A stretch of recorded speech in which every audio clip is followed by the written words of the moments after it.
Welcome. Tonight, we are exploring the life of Queen Victoria, from the dining room where she was born, because of its proximity to kitchen hot water, to her final days requesting the company of a small Pomeranian named Turi.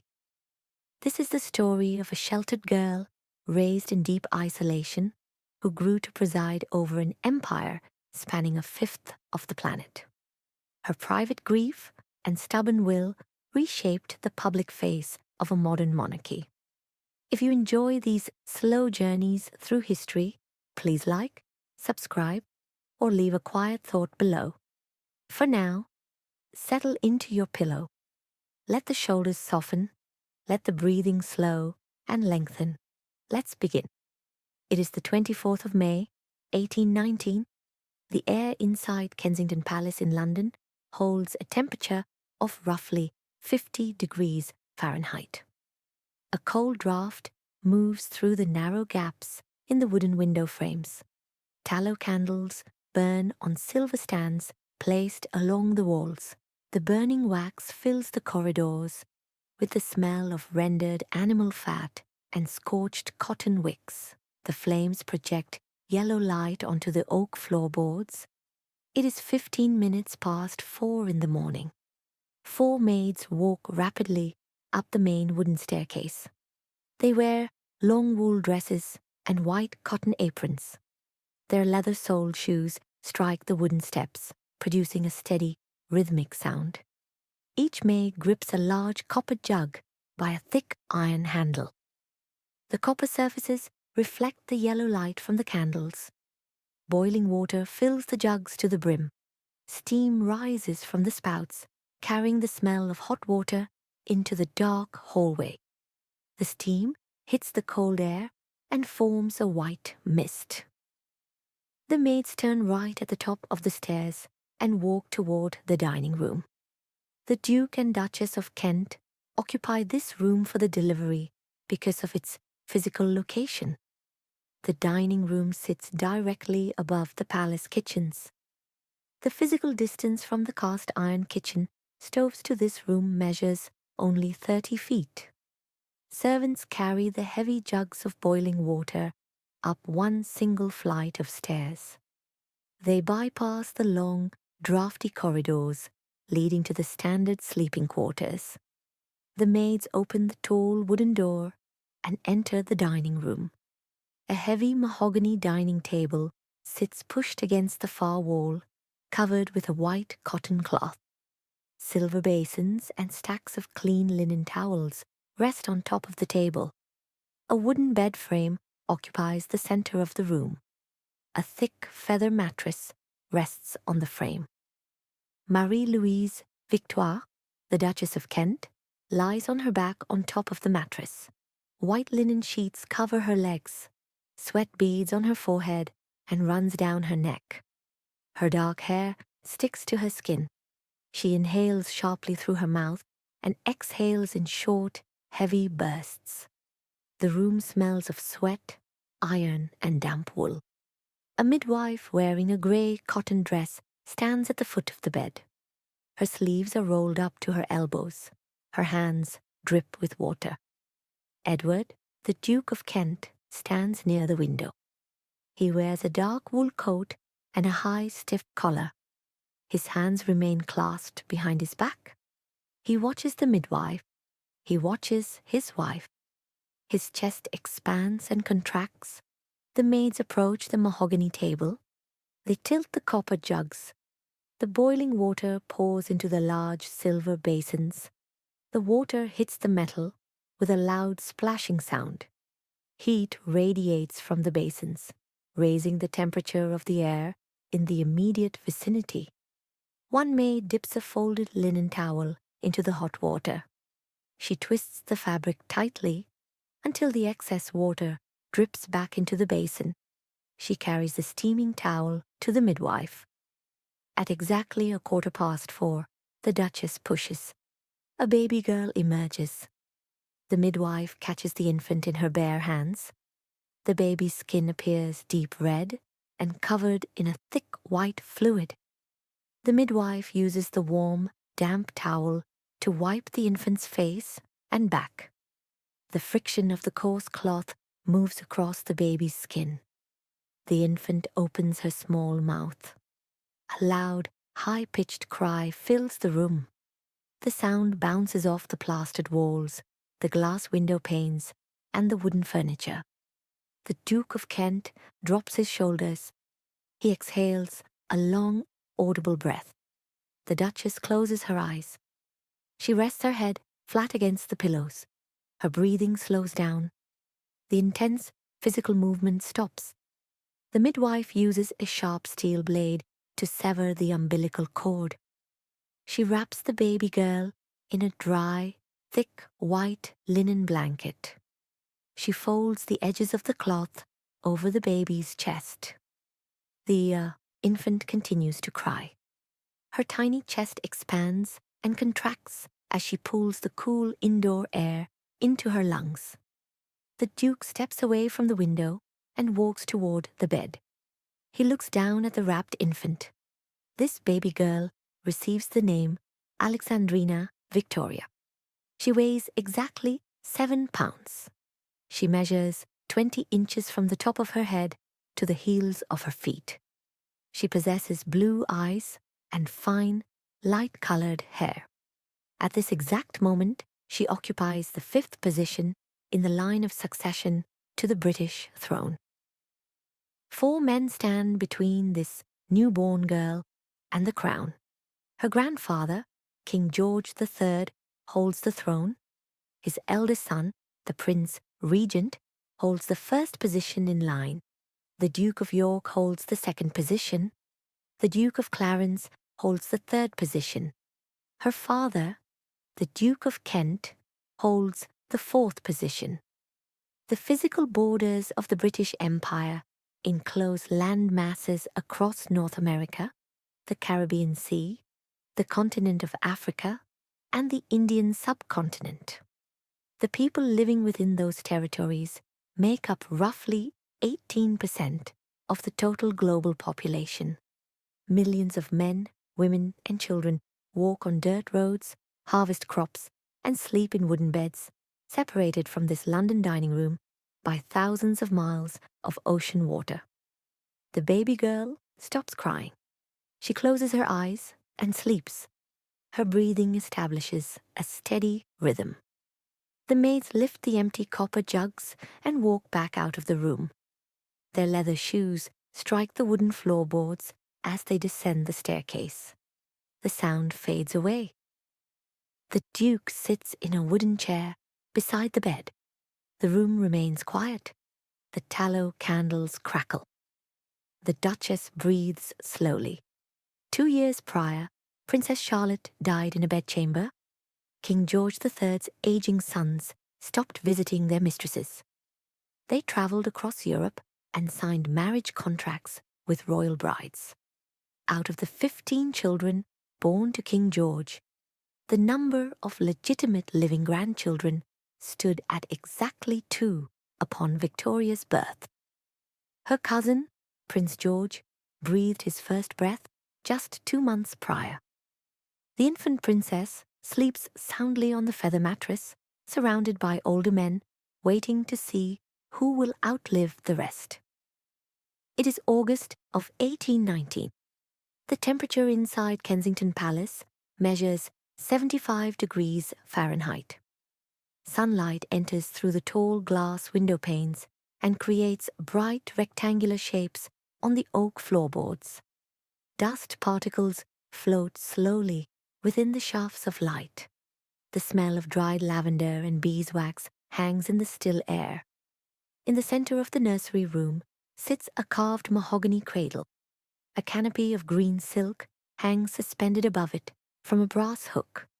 The infant Alexandrina Victoria lies on her back on a thick mattress stuffed with goose feathers.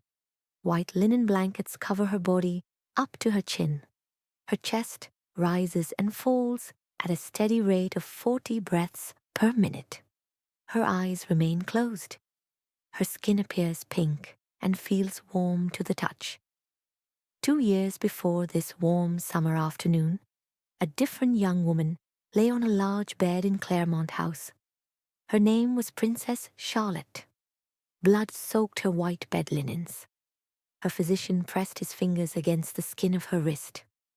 The vein beneath her skin remained completely still. Her chest ceased moving. She was the sole legitimate grandchild of King George III at that time. Her death removed the final living heir from the direct royal lineage. The adult sons of King George III resided in vast stone houses across England. They were large men in their 50s. They consumed roasted meats and drank red wine from crystal glasses. They spent their days hunting foxes on horseback. Messengers on horseback delivered paper letters to these men. Red wax sealed the folded paper. The men broke the wax with their thumbs. They unfolded the thick paper. They read the black ink announcing Princess Charlotte's death. These men immediately packed wooden trunks with wool suits and linen shirts. They climbed into horse-drawn carriages. They traveled over dirt roads to coastal ports. They sailed across the English Channel in wooden ships with tall canvas sails. They traveled to the German states. They dipped metal pens into glass inkwells. They signed parchment marriage contracts with German princesses. They stood in stone churches, spoke vows aloud, and exchanged gold rings. King George III fathered exactly 15 children. By the summer of 1819, those 15 children possessed exactly 2 living legitimate grandchildren. One is a boy named Prince George, born in March of 1819. The second is the girl currently sleeping in the mahogany cradle at Kensington Palace. Edward, the Duke of Kent, stands beside the cradle. He is 51 years old. He wears a dark blue wool coat with brass buttons. The fabric stretches tightly across his broad shoulders and thick chest. He looks down at the sleeping infant. He breathes slowly through his nose. He holds a folded legal document proving his paternity. Black ink on thick parchment paper places his infant daughter in the direct line of succession. In the library on the first floor of this palace, maps sit rolled inside leather cases. These maps measure 3 feet wide and 4 feet long. They show coastlines drawn in sharp black ink. They show vast land masses spanning the globe, including stretches of North America, the Caribbean islands, and the Indian subcontinent. The maps feature small drawings of ships with white sails crossing blue painted oceans. Legal documents stored in heavy iron safes state that the person who wears the gold and jewel-encrusted crown will claim ownership of these physical territories and the natural resources within them. The British succession laws state that the crown will pass down a specific family line based strictly on birth order. The ink on those documents points directly to the baby girl sleeping under the green silk canopy. The baby shifts her weight on the feather mattress. She opens her blue eyes. She stares up at the green silk fabric. She moves her small hands, waving her fingers in the air. The Duke reaches out. His thick, calloused index finger touches the baby's smooth palm. The infant's fingers curl tightly around the man's large finger. The Duke exhales a long, steady breath. He remains standing by the cradle for the next hour. The baby consumes warm milk from a wet nurse, closes her eyes, and returns to sleep. The months pass. The air temperature drops. The green leaves on the oak trees outside the window turn yellow, detach from the branches, and drop to the damp soil. By December, the temperature outside drops to 40 degrees Fahrenheit. The Duke of Kent possesses a growing stack of paper debts stored in his desk. He signs a lease for a smaller house in Sidmouth, a town on the coast of Devon. He instructs the household staff to pack the family's belongings. Servants carry heavy wooden trunks down the main wooden staircase. The family walks out of the stone palace and climbs into a closed wooden carriage. The driver snaps a leather whip. 4 horses pull the carriage over frozen dirt roads. The iron-rimmed wheels crush dry leaves and small rocks. The journey takes several days. The carriage approaches the southern coastline. The wind blows directly off the English Channel. It carries the smell of salt spray and rotting kelp. The air grows colder by the hour. Rain hits the wooden roof of the carriage, freezing into thin sheets of ice. The Duke sits inside the carriage, wearing a heavy wool coat. He holds the sleeping infant Victoria wrapped in a thick wool blanket. He breathes in the damp sea air leaking through the window frames. The carriage stops in front of the house in Sidmouth. The house features stone walls and small glass windows. The Duke pushes the wooden carriage door open. He steps out onto the wet cobblestones. His leather boots splash into a shallow puddle of freezing water. The wind blows off the dark ocean, hitting his face and chest. He carries the wrapped infant toward the wooden front door. Ice forms on the stone steps. The winter of 1820 begins. It is the middle of January in 1820. The air temperature outside the stone house in Sidmouth measures 32 degrees Fahrenheit. White frost covers the glass window panes, forming a solid layer of ice over the glass. Inside the second-floor bedroom, coal burns in a cast-iron grate. The burning coal emits a smell of sulphur and dry smoke. Edward, the Duke of Kent, lies flat on his back on a wooden bed. He wears a white cotton nightshirt. Sweat soaks the cotton fabric, clinging tightly to his chest and shoulders. His chest rises and falls in rapid, shallow jerks. He inhales the smoke-filled air. Liquid rattles inside his lungs with every inhalation. He coughs forcefully, projecting droplets of fluid into the air. He expels thick yellow mucus onto a folded linen handkerchief. His skin feels hot to the touch, radiating heat into the surrounding air. His body temperature measures over 102 degrees Fahrenheit. A physician, wearing a black wool suit, stands beside the bed. He holds a glass jar containing dark green leeches submerged in murky water. He reaches into the jar with long metal forceps and extracts 3 leeches. He places the wet, wriggling leeches directly onto the pale skin of the Duke's upper chest. The leeches attach their circular jaws to the skin and extract blood. Their bodies swell, turning a dark, glossy purple. After 20 minutes, the physician uses a silver spoon to detach the engorged leeches. He drops them into a ceramic bowl. He presses a white cotton cloth against the puncture wounds to absorb the leaking blood. The Duke's body temperature remains high. His breathing slows down over the next 3 days. The liquid in his lungs thickens. On the 23rd of January, at exactly 10 o'clock in the morning, the Duke inhales a small volume of air.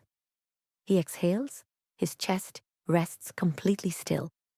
The physician places 2 fingers against the side of the Duke's neck. The blood inside the vein remains motionless. The physician pulls a white linen sheet over the Duke's face. In the adjacent nursery room, the 8-month-old infant Victoria sits on a wool rug. She holds a carved wooden block in her small hands. She brings the block to her mouth and presses her gums against the hard wooden edge. She weighs exactly 14 pounds. 150 miles to the east, inside the massive stone structure of Windsor Castle, a large wood fire burns in a stone hearth. It is the 29th of January. The stone walls of the castle measure 3 feet thick, trapping the heat inside the bedchamber.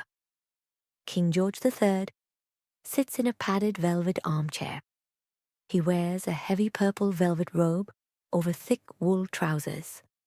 Thick white cataracts cover the lenses of his eyes, blocking the light from entering his pupils. White hair falls past his shoulders, merging with a long white beard. He breathes slowly, filling his lungs with the warm, wood-scented air. At 35 minutes past 8 in the evening, the 81-year-old king's heart ceases pumping blood. His head tilts forward, resting his chin on his chest. A servant standing by the wooden door observes the cessation of movement. The servant walks into the hallway and speaks to a waiting messenger. The messenger walks out to the cobblestone courtyard, mounts a brown horse, and rides over the dirt roads toward London. Inside government offices in London, clerks sit at slanted wooden desks. They dip sharp metal pens into glass inkwells filled with black ink. The metal tips scratch against thick parchment paper. The clerks update the official royal line of succession. They draw a thick horizontal line through the name of King George III. They draw a second horizontal line through the name of Edward, the Duke of Kent. The clerks write the new order in sharp black lettering. The Prince Regent, King George's eldest son, becomes King George IV. The Duke of York becomes the first in line to inherit the throne. The Duke of Clarence becomes the second in line. The clerks write the name Alexandrina Victoria on the third line. The men standing above her on the parchment are aged 57, 56, and 54. They possess heavy physical bodies, enlarged livers from alcohol consumption, and swollen joints caused by gout. Back in the stone house in Sidmouth, the Duchess of Kent holds stacks of paper invoices. The papers detail massive financial debts owed to tailors, butchers, and carriage makers.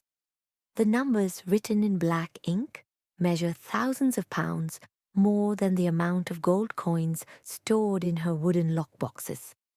She folds the papers and places them on a polished wooden desk. In a large brick house in London, Prince Leopold dips a quill into an inkwell. He is the brother of the Duchess. He writes a bank draft authorizing the immediate transfer of 3,000 gold sovereign coins to his sister. He folds the thick paper. He pours hot red wax onto the flap of the envelope. He presses a brass seal into the cooling wax. A rider carries the sealed envelope on horseback back to the coastal town of Sidmouth. The Duchess breaks the red wax seal with her fingers. She extracts the bank draft. She instructs her servants to pack the family's belongings. Maids fold heavy black mourning dresses and place them inside leather-bound trunks. They pack the wooden cradle, the infant's cotton blankets, and the wooden toys. Footmen lift the heavy trunks and strap them to the back of a large horse-drawn carriage. The iron horseshoes strike the wet cobblestones. The driver cracks a braided leather whip over the horses' heads. The horses pull the carriage away from the icy coast, heading back toward London. Inside the carriage, the air smells of damp wool and leather. A tall man named Sir John Conroy sits opposite the Duchess. He wears a black wool coat. He watches the infant Victoria sleep in her mother's arms. The carriage wheels crush the gravel on the road, carrying the family back to the high brick walls of Kensington Palace. Conroy observes the tall brick walls approaching through the glass window. He opens a small leather notebook. He dips a metal pen into a portable inkwell. He writes lists of rules on the paper, detailing strict physical boundaries to place around the young princess. It is the spring of 1828. The air outside Kensington Palace holds a temperature of 60 degrees Fahrenheit. A brick wall measuring exactly 10 feet high surrounds the perimeter of the garden. The red bricks feel rough and cool to the touch. Sharp iron spikes sit embedded into the top mortar of the wall. The iron points straight up toward the sky. The smell of wet topsoil and crushed grass fills the enclosed space. A thick layer of grey, crushed stone covers the walking paths. A 9-year-old girl named Victoria walks along the grey stone path. She wears a black wool dress and black leather boots. The soles of her boots grind the small stones together, creating a continuous crunching sound. An adult woman walks directly beside her. The woman wears white cotton gloves. The woman's right hand tightly encloses Victoria's left hand. Victoria pulls her arm forward. The woman squeezes her fingers, pressing the cotton fabric firmly against the girl's skin. Victoria's hand remains secured within the adult's grip. The pair approaches a flight of wide stone steps leading back inside the palace. Victoria places her right foot on the first stone tread. A man in a dark grey suit steps out from the wooden door. He reaches down and grips Victoria's right hand. The woman maintains her grip on Victoria's left hand. The two adults lift the girl slightly by her arms as she steps up the stone surfaces. The household requires an adult to hold Victoria's hands every time she moves her feet onto a staircase. Inside the palace, the temperature measures 68 degrees Fahrenheit. Coal burns in a cast iron grate. 2 beds occupy the main sleeping chamber. A large oak bed frame sits near the center of the room. A smaller wooden cot rests exactly 4 feet away from the edge of the large bed. Victoria lies on the cotton sheets of the small cot. The Duchess of Kent lies on the thick mattress of the large bed. A servant steps out of the room into the hallway. The heavy oak door swings shut. The brass lock clicks. The servant turns a 6-inch iron key in the keyhole from the outside. The metal deadbolt slides into the door frame. Victoria breathes in the warm air, smelling the burning coal and the lavender oil on her mother's skin. She spends every night sleeping inside this locked room, positioned precisely 4 feet away from her mother. The following morning, sunlight enters a second-floor study room. A long mahogany table occupies the center of the room. Sir John Conroy sits at the table. He wears a dark green wool coat. He dips a steel-tipped pen into a glass jar of black ink. He presses the pen against a sheet of white paper. He writes a list of instructions. The ink dries on the surface. The words dictate the specific daily movements of the young girl. Conroy holds a second piece of paper containing a list of names. The names belong to children of the local nobility. He draws a thick horizontal line of black ink through each name.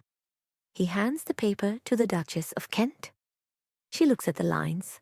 She folds the paper and places it inside a wooden drawer. Victoria sits in a wooden chair by the window. She watches the adults.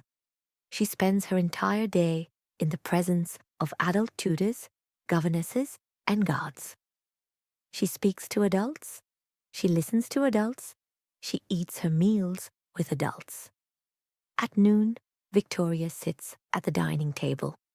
A servant places a porcelain plate on the white linen cloth. The plate contains boiled mutton, roasted carrots, and plain bread. Conroy stands beside the table. He points a finger at the plate. A man wearing a black suit steps forward. He picks up a silver fork. He pierces a piece of the mutton. He places the meat in his mouth and chews. He swallows the food. He waits 2 full minutes. He nods his head. Only after the adult swallows the food does Victoria pick up her own fork and pierce the meat.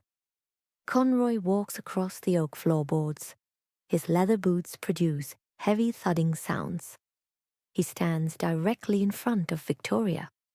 He speaks a series of instructions regarding her posture and her reading schedule.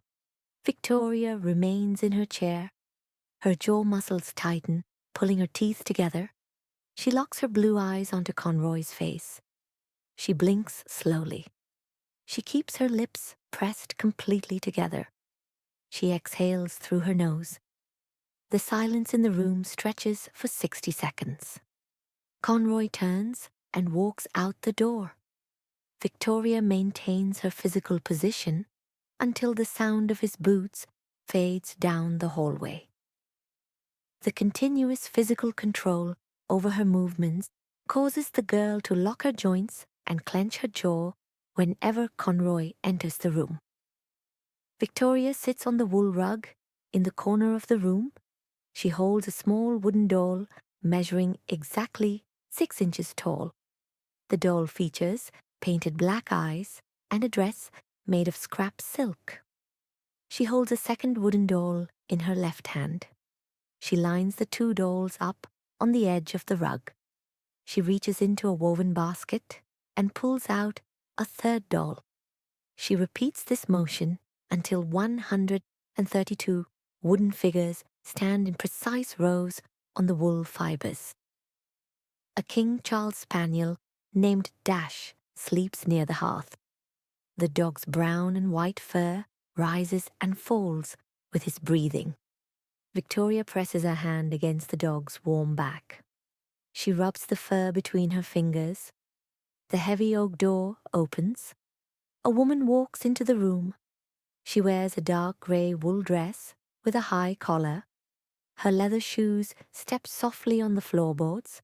Her name is Baroness Louise Letson. She smells of caraway soap and clean linen. She carries a thick book bound in brown leather. She sits in the chair beside the wool rug. She watches the young girl arrange the wooden dolls. Letson places her hand on Victoria's shoulder. Her fingers apply a gentle, steady pressure to the girl's collarbone. Victoria leans her weight back against the woman's arm. Letson reaches into her pocket and extracts a small, hard peppermint candy. She places the sugar drop into the palm of the girl's hand. Letson opens the leather book and begins to read aloud, filling the room with the sound of her calm, low voice. It is the morning of February 18th, 1828.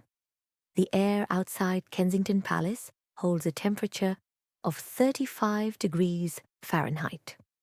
White frost covers the individual blades of grass in the enclosed garden. A black wooden carriage stands on the cobblestones near the main entrance. 2 large brown horses stand in the leather harnesses. The horses exhale warm air. The moisture in their breath hits the freezing air and turns into thick white steam. The courtyard smells of wet horsehair, manure, and damp leather.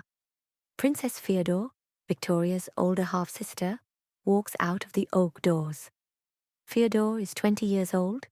She wears a heavy, dark blue wool traveling cloak. The hem of the cloak brushes against the frost-covered stone steps. A servant loads a leather trunk bound with brass straps onto the rear wooden platform of the carriage. Feodor steps up into the carriage cabin. The driver shuts the wooden door with a loud clack. He pulls the leather reins and cracks a whip in the air. The horses step forward. The iron-rimmed wooden wheels grind against the granite cobblestones. The carriage moves down the dirt road and passes through the iron gates. Theodore travels to Germany to marry a German prince. Victoria stands on the stone steps. She is 8 years old. She wears a thick black wool coat.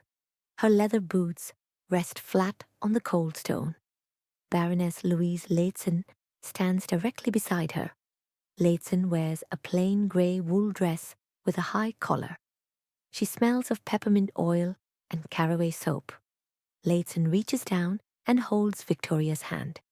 Her fingers wrap tightly around the girl's palm. They turn around and walk back through the oak doors. The thick doors swing shut. The iron latch drops into place. The interior hallway air measures 65 degrees Fahrenheit, heated by coal fires burning in the stone hearths. The months pass. The year becomes 1830. Victoria sits at a mahogany desk in the second-floor schoolroom. Sunlight passes through the glass window panes and hits the surface of the desk. Victoria holds a steel-tipped wooden pen. She dips the steel tip into a glass jar filled with black ink. The liquid coats the metal. Sir John Conroy enters the room. His leather boots strike the oak floorboards with heavy, rapid thuds. He wears a dark green wool coat. He places a thick piece of parchment paper on the desk directly in front of Victoria. Black ink covers the paper. The ink forms words detailing a legal agreement to grant Conroy direct control over royal financial accounts. Conroy taps his thick index finger on a blank line at the bottom of the page. He instructs Victoria to write her name on the line. Victoria stops moving. Her fingers grip the wooden pen tightly. Her knuckles turn pale white. She stares at the black ink on the page. She keeps her mouth closed. Baroness Lehzen steps forward from the corner of the room. Her soft leather shoes slide quietly across the floorboards. Lehzen stops beside the desk. She reaches out her right hand. She places her flat palm directly over the blank line on the parchment. Her pale skin covers the space entirely. Lehzen lifts her chin. She fixes her eyes on Conroy's face. Conroy breathes heavily through his nose. He shifts his weight from his left foot to his right foot. He reaches down, pulls the parchment from beneath Lehzen's hand, and walks out of the room. Victoria exhales. She places the pen back onto the wooden holder. She climbs down from the chair. She walks over to a woven wicker basket in the corner of the room. She pulls out small wooden figures. She and Lehzen spend hours carving and dressing these figures. Exactly 132 wooden dolls currently reside in the collection. Victoria uses a thin hairbrush to apply black paint to the carved wooden eyes. She applies red paint to the carved mouths. Lehzen holds steel scissors. She cuts small squares of silk, velvet, and cotton lace from discarded dresses. Lehzen hands the fabric to Victoria. Victoria uses a thin silver needle and cotton thread to stitch the fabric into tiny garments. She dresses the wooden dolls. She arranges them in long, straight rows on the wool rug. A King Charles Spaniel named Dash sleeps on the rug beside the dolls. Dash possesses long, wavy fur in patches of black, white, and brown. His tail thumps against the floorboards. Victoria reaches into the pocket of her cotton apron. She pulls out a piece of roasted chicken meat. She flattens her hand and holds the meat out. Dash raises his head. He opens his mouth and takes the meat. His wet, rough tongue licks Victoria's palm. He chews the meat, crushing the fibers with his teeth. Victoria presses her fingers into the soft fur behind his ears. Dash pants, exhaling warm air, smelling of meat and bone marrow. Lehzen walks to a large wooden bookshelf. She pulls down a heavy book bound in red leather. She carries it to the mahogany desk and opens the thick vellum pages. Red and black ink form a large branching diagram across the wide pages. Letson calls Victoria to the desk. She points her index finger at the top of the diagram. She traces the black lines down through the names of King George III and his sons. She stops her finger at the name Alexandrina Victoria. Victoria looks at the ink lines. She sees the physical ink connecting her name directly to the center of the diagram. She sits back down in the wooden chair. She places both feet flat on the floorboards. She pulls her shoulders back. She holds her spine completely straight against the wooden backrest. She reads the names aloud. Letson turns the pages. Victoria reads the historical dates. She practices holding her head still. She practices keeping her voice level and clear in the quiet room. It is May of 1836. The air temperature outside rises to 65 degrees Fahrenheit. Sunlight hits the red bricks of the palace exterior. A messenger rides a brown horse into the courtyard. He hands a thick paper envelope to a servant. Red wax seals the envelope. The wax bears the physical crest of King Leopold of Belgium. The letter details the arrival schedule of 2 visitors. Inside the palace, servants carry fresh white linen sheets up the main staircase. They push brooms across the floorboards in the guest bedrooms. They polish the glass mirrors with cotton cloths.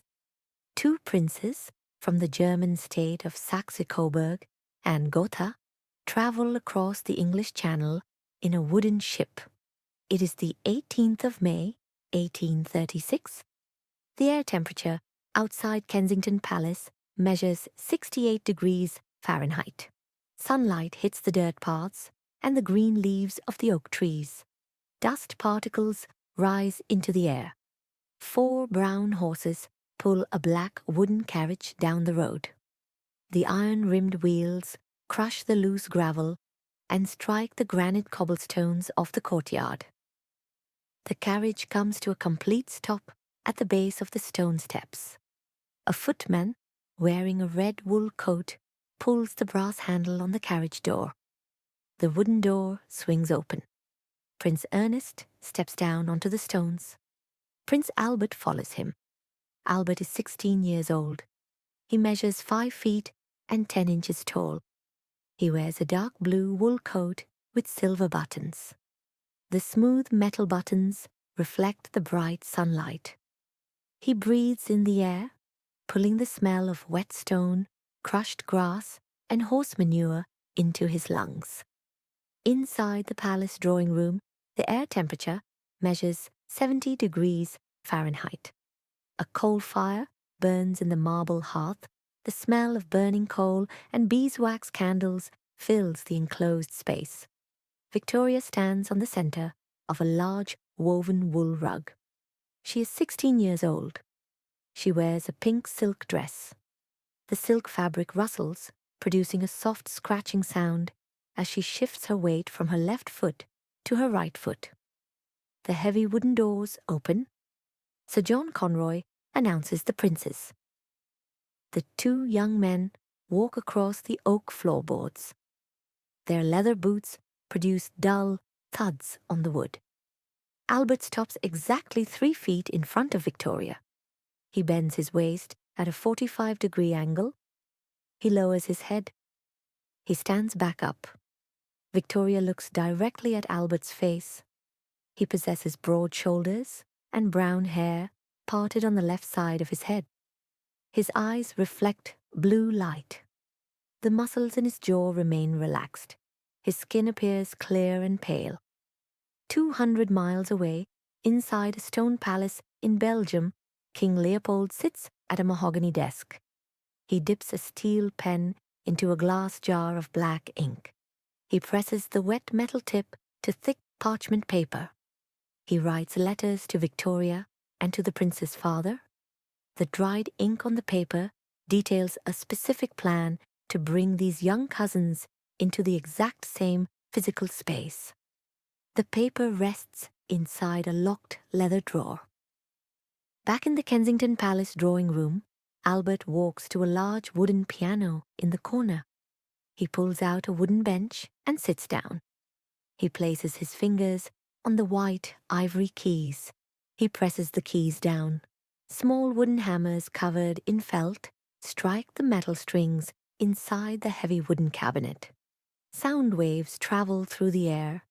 The pitch and rhythm form a complex melody. Victoria watches his hands move across the keys. She observes the physical precision of his fingers. She listens to the sound waves bouncing off the plaster walls. Her chest rises and falls slowly. She stands completely silent. Later that evening, Victoria sits in her bedchamber. A single tallow candle burns on her wooden desk. The flame emits yellow light and a thin trail of grey smoke. The smoke smells of rendered animal fat. Victoria opens a leather-bound journal. The pages consist of thick white paper. She dips her steel pen into a glass inkwell. She presses the metal tip to the paper. She moves her hand, leaving a trail of wet black ink. She writes the physical description of Albert's blue eyes and his hair. She traces the letters to form the words extremely handsome. She dips the pen again. She writes words declaring her firm intention to maintain her physical and legal independence. She writes that she will live alone. She leaves the ink to dry on the page. She closes the leather cover. The princes remain at Kensington Palace for exactly 4 weeks. They sit at the mahogany dining table. They eat roasted mutton and boiled potatoes from porcelain plates. Silver forks clink against the ceramic surfaces. They walk on the grey, crushed stone paths in the enclosed garden. The soles of their leather boots grind the stones together. In June, the air temperature rises to 75 degrees Fahrenheit. The palace servants pack the princes' wool coats and linen shirts into heavy wooden trunks. Brass buckles secure the thick leather straps. Footmen carry the trunks down the main wooden staircase and load them onto the carriage platform. Albert stands on the stone steps. He bends his waist and bows to Victoria. Victoria bows her head. The 2 young men climb into the carriage cabin. The driver cracks a braided leather whip. The horses pull the carriage away from the palace. The wooden wheels roll over the cobblestones until they turn the corner and disappear behind the tall brick walls. Victoria walks back into the palace. She sits at her desk. She writes another letter to King Leopold in black ink. She traces words thanking him for the prospect of great happiness. She pours hot red wax onto the folded paper. She presses a brass seal into the cooling wax. The summer months proceed. The humidity in the air increases. The calendar moves to August of 1836. 30 miles west of London, the massive stone walls of Windsor Castle absorb the heat from the afternoon sun. Inside the castle's state dining room, large crystal chandeliers hang from the high plaster ceiling. Hundreds of beeswax candles burn, dropping hot wax onto brass catchers. Dozens of men and women sit in high-backed wooden chairs at a long banquet table. King William IV sits at the head of the table. He holds a crystal goblet filled with red wine. He breathes heavily, expanding his wide chest. He places his hands flat on the white linen tablecloth. He pushes his weight down on his palms and stands up. He opens his mouth to speak. It is the 21st of August, 1836. The air temperature inside the state dining room of Windsor Castle measures 74 degrees Fahrenheit. Heat radiates from the bodies of 100 guests sitting in high-backed wooden chairs. 5 large crystal chandeliers hang from the carved plaster ceiling. Hundreds of beeswax candles burn on the chandeliers. Hot yellow wax drips onto circular brass catches. The flames consume the wax and produce a smell of honey and burning cotton wicks. A continuous dining table, measuring 60 feet long, occupies the center of the room. A white linen tablecloth covers the wooden surface. Silver platters rest on the fabric. The platters contain roasted pheasant, boiled beef, and baked turbot. Small pools of hot animal fat collect at the bottom of the silver trays. Crystal goblets reflect the yellow light from the ceiling. Servants wear red wool coats and white cotton gloves. They walk behind the chairs. They pour red wine from glass decanters into the crystal goblets. King William IV stands at the head of the long table. He is 71 years old. He wears a dark blue naval uniform with gold-braided epaulets on his shoulders. He breathes heavily. His chest expands the thick wool fabric of his coat. His skin appears flush and red. He holds a crystal goblet filled with red wine in his right hand. He grips the glass tightly. He rests his left hand flat on the white linen tablecloth. He places his body weight on his left palm. He looks down the length of the table. He locks his eyes onto the Duchess of Kent. The Duchess sits 20 feet away. She wears a dark silk dress. Beside her sits Victoria. Victoria is 17 years old. She wears a white muslin dress. She looks at the king. The king opens his mouth. He projects his voice into the room. The sound waves travel across the silver plates and the crystal glasses.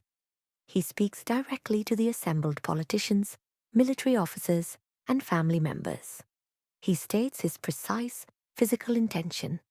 He declares he will continue to breathe and consume food for at least 9 more months. He states this specific timeline aligns with the 24th of May, 1837. On that exact date, Princess Victoria will reach 18 years of age. She will attain legal adulthood under British law. The king raises his right arm. He points his index finger directly at the Duchess of Kent. He speaks louder. He states that surviving for 9 more months will bypass a royal regency. He states the Duchess of Kent possesses an utter incapacity to hold executive power. He names her advisors. He describes their actions as dangerous. He states he will leave the royal authority directly in the hands of the young lady sitting at the table. The king finishes speaking. He lowers his arm. He sits down in his heavy wooden armchair. The chair creaks under his physical weight. The room grows completely quiet.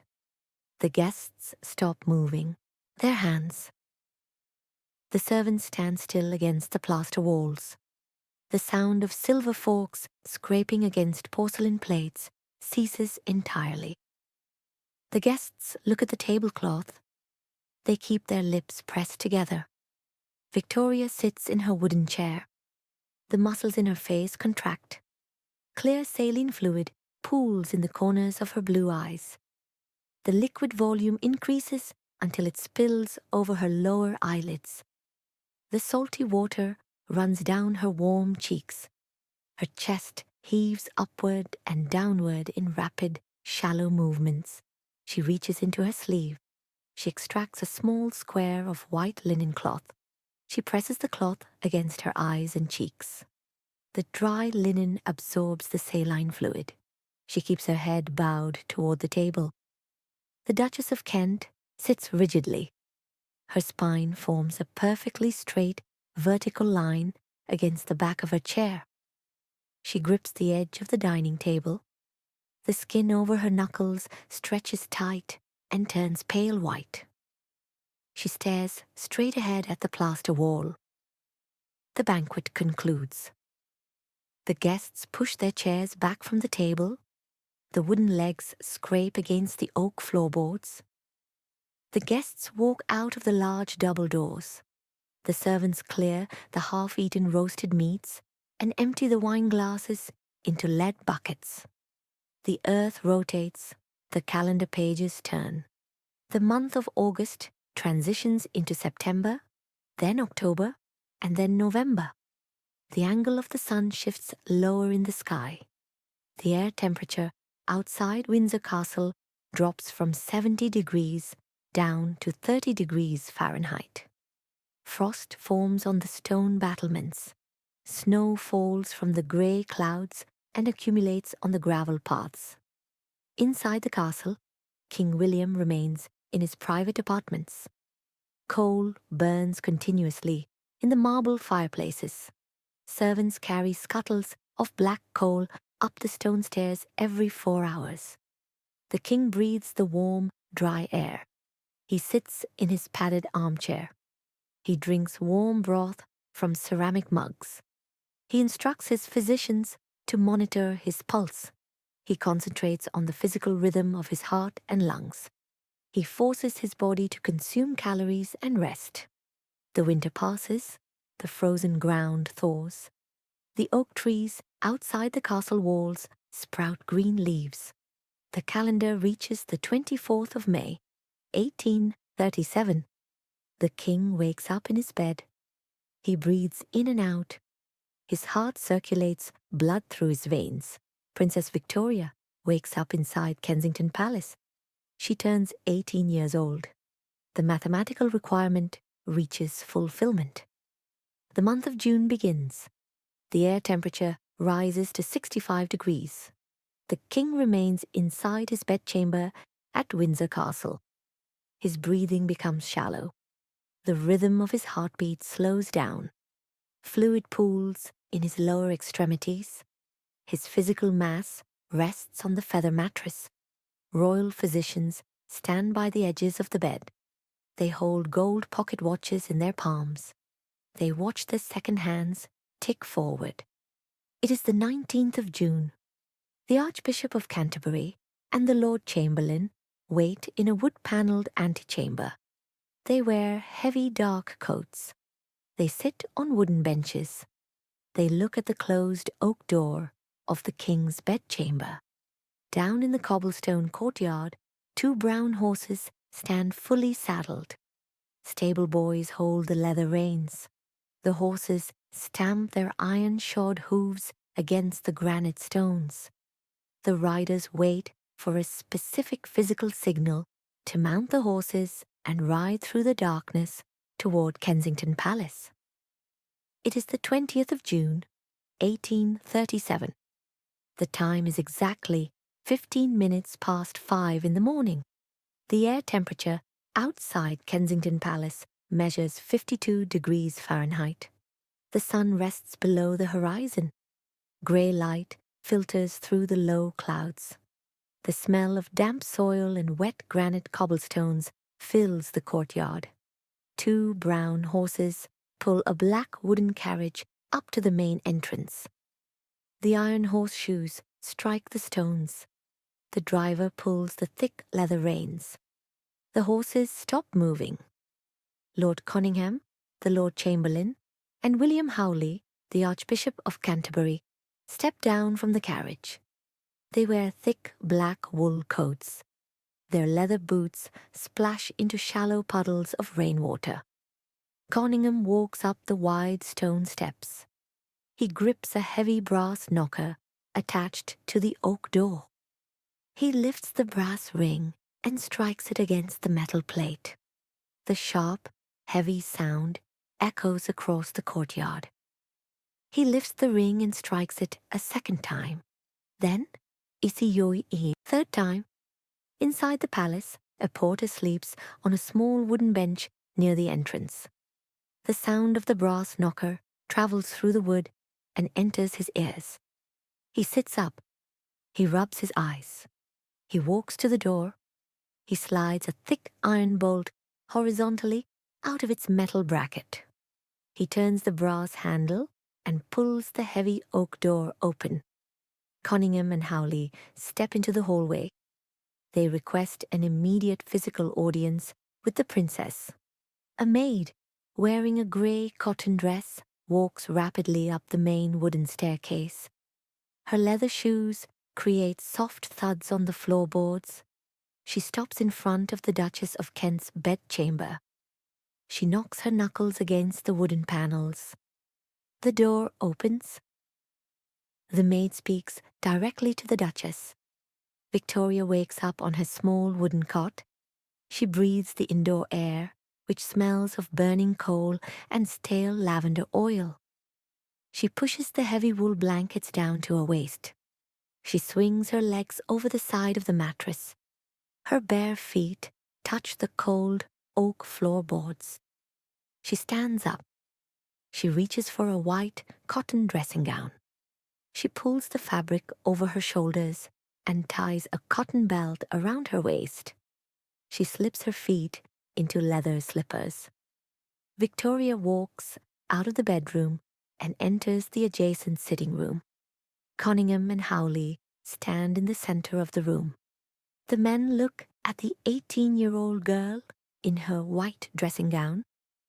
They bend their knees and lower their bodies until their right knees touch the wool rug. Cunningham opens his mouth. He speaks the words announcing the death of King William IV. The king's heart ceased pumping blood at precisely 12 minutes past 2 o'clock that morning. The number of days matched the king's spoken vow. The king survived exactly 27 days past Victoria's 18th birthday. Victoria listens to the words. Her heart rate increases, pushing blood through her veins at a faster pace. She looks down at the two men kneeling on the floor. The physical position of the men on the rug aligns with the strict legal protocols for addressing the monarch. She holds the highest rank in the British government. She turns around and walks back into the hallway. Victoria locates Baroness Letson. She looks directly into the older woman's eyes. She speaks a single instruction. She commands the servants to move her bed out of her mother's room. 2 male footmen and 3 maids walk into the Duchess of Kent's bedchamber. They grip the wooden frame of Victoria's small cot. They lift the frame off the floorboards. They carry the wooden structure out of the room, down the hallway, and into a separate, empty bedchamber. They place the legs of the cot down on the floor. They carry the feather mattress, the linen sheets, and the wool blankets into the new room. They arrange the bedding on the frame. Victoria walks into the new room.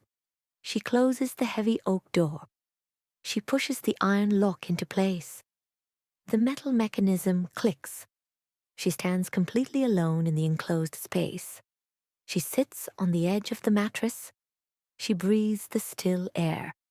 She stays in the room for exactly 1 hour. At 11 o'clock that morning, the temperature inside the Red Saloon of Kensington Palace measures 70 degrees.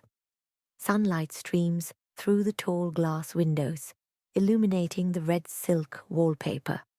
A long mahogany table occupies the center of the room. 97 men stand around the table. They wear dark wool coats and white cotton cravats. These men form the Privy Council. They consist of politicians, military generals, and aristocrats. 2 heavy wooden doors open. Victoria walks into the room. She wears a plain black silk morning dress. She walks to the head of the mahogany table. She sits down in a high-backed wooden chair. The 97 men remain standing.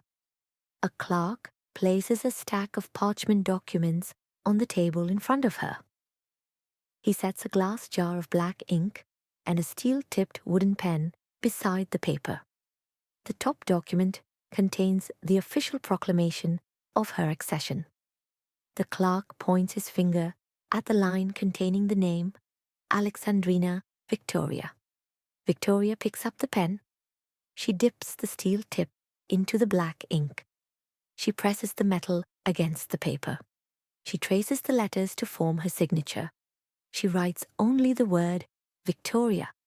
She leaves the ink to dry on the parchment. She instructs the clerks to remove the name Alexandrina from all future state documents. The men in the room step forward, one by one. They kneel on the floorboards. They press their lips against the skin of her right hand. The physical line of men stretches to the wooden doors. In the adjacent rooms, royal map makers sit at wooden drafting tables. They unroll large paper maps of Europe. They hold steel compasses and graphite pencils. They draw new boundary lines across the landmass of the German states. The inheritance laws of Hanover dictate the crown must pass exclusively to a male body. The mapmakers trace a distinct graphite line separating the landmass of Hanover from the territories controlled by the young queen. A tall man named Lord Melbourne walks up the palace steps carrying leather dispatch boxes filled with government papers concerning these exact border divisions. It is July of 1837. The air temperature inside the administrative rooms of Buckingham Palace measures 72 degrees Fahrenheit. Sunlight enters through the tall glass window panes. The light illuminates dust particles floating in the air above large oak drafting tables. 6 men in white cotton shirts stand over the tables. They hold steel compasses, graphite pencils, and long wooden rulers. They unroll thick parchment maps measuring 4 feet wide and 3 feet long. The paper smells of dried animal glue and aged flax fibers. A large book, bound in brown leather, rests on the corner of the center table.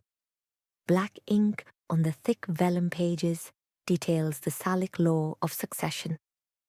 The written words dictate that the physical crown of Hanover requires a male body. The mapmakers press their graphite pencils against the parchment. They draw a thick grey line, separating the landmass of the British Isles from the German state of Hanover. The clerks write the name Ernest Augustus on the legal documents governing Hanover. They write the name Victoria on the documents governing the British Empire. A physical distance of 400 miles of land and ocean water separates the two territories. The two realms divide completely. In a separate wing of the palace, a 66-year-old man named Ernest Augustus stands in his bedchamber. Servants fold his heavy wool coats, linen shirts, and leather riding boots. They place the garments inside large wooden trunks bound with brass straps. The brass locks click shut. Footmen lift the heavy boxes and carry them down the stone stairs. Ernest climbs into a black horse-drawn carriage. The driver pulls the leather reins. The iron-rimmed wheels roll over the granite cobblestones, carrying the new King of Hanover toward the eastern ports. At 2 o'clock in the afternoon, a man walks into the Queen's sitting room at Buckingham Palace. His name is William Lamb, holding the title of Lord Melbourne. He's 58 years old. He wears a black wool coat, a white cotton shirt, and a black silk cravat. His leather boots produce a steady, heavy sound on the oak floorboards. He carries a rectangular wooden box covered in red-dyed sheepskin. The brass lock on the box reflects the sunlight from the window. He places the red box on the mahogany table. Victoria sits in a wooden chair across from Melbourne. She wears a black silk morning dress. Melbourne reaches into his pocket and extracts a small brass key. He inserts the key into the lock on the red box. The metal mechanism turns with a sharp click. The lid opens. Melbourne extracts stacks of white paper. Red wax seals bind the folded pages. He breaks the wax with his thumb. The papers contain reports from naval captains, military generals, and customs tax collectors. Black ink forms columns of numbers, lists of foreign port cities, and inventories of naval supplies. Melbourne reads the words aloud. His voice produces a low, steady sound in the room. He points his thick index finger at the numbers on the page. He speaks words describing the movement of wooden ships across the Atlantic Ocean. He describes the collection of gold coins in port cities. He lists the names of politicians sitting in the Houses of Parliament. Victoria watches his finger move across the paper.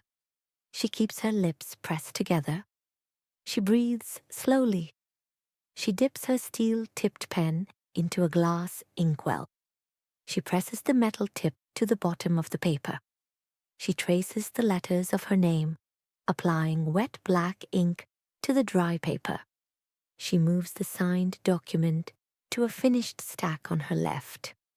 Melbourne hands her the next sheet of paper. They sit at the mahogany table for 6 hours. The coal fire in the Yore marble hearth burns down to white ash.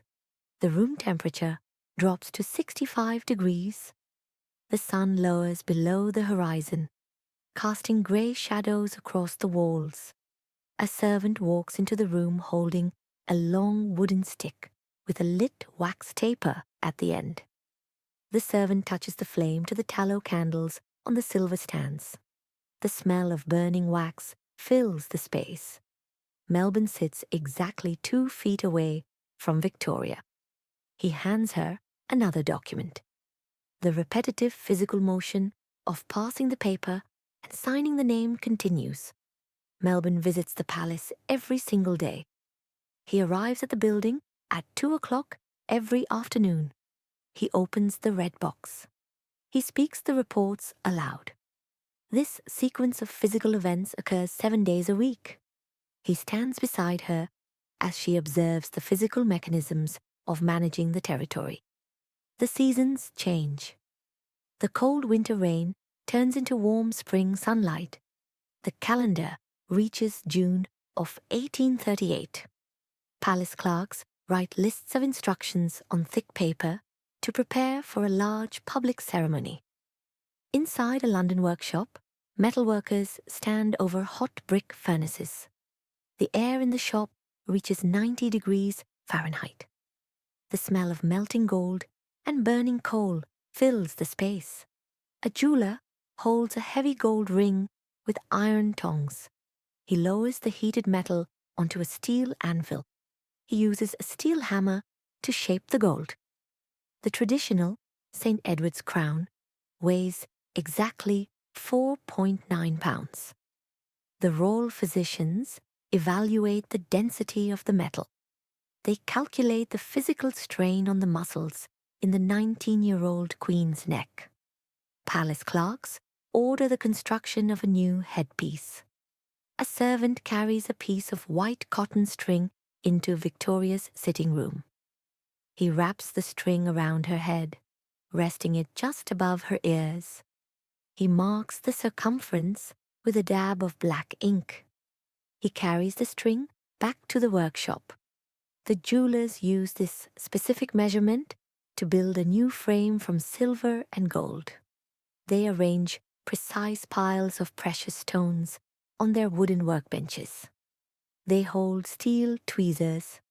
They prepare to place exactly 3,093 diamonds, rubies, sapphires, and pearls onto the velvet-lined metal structure.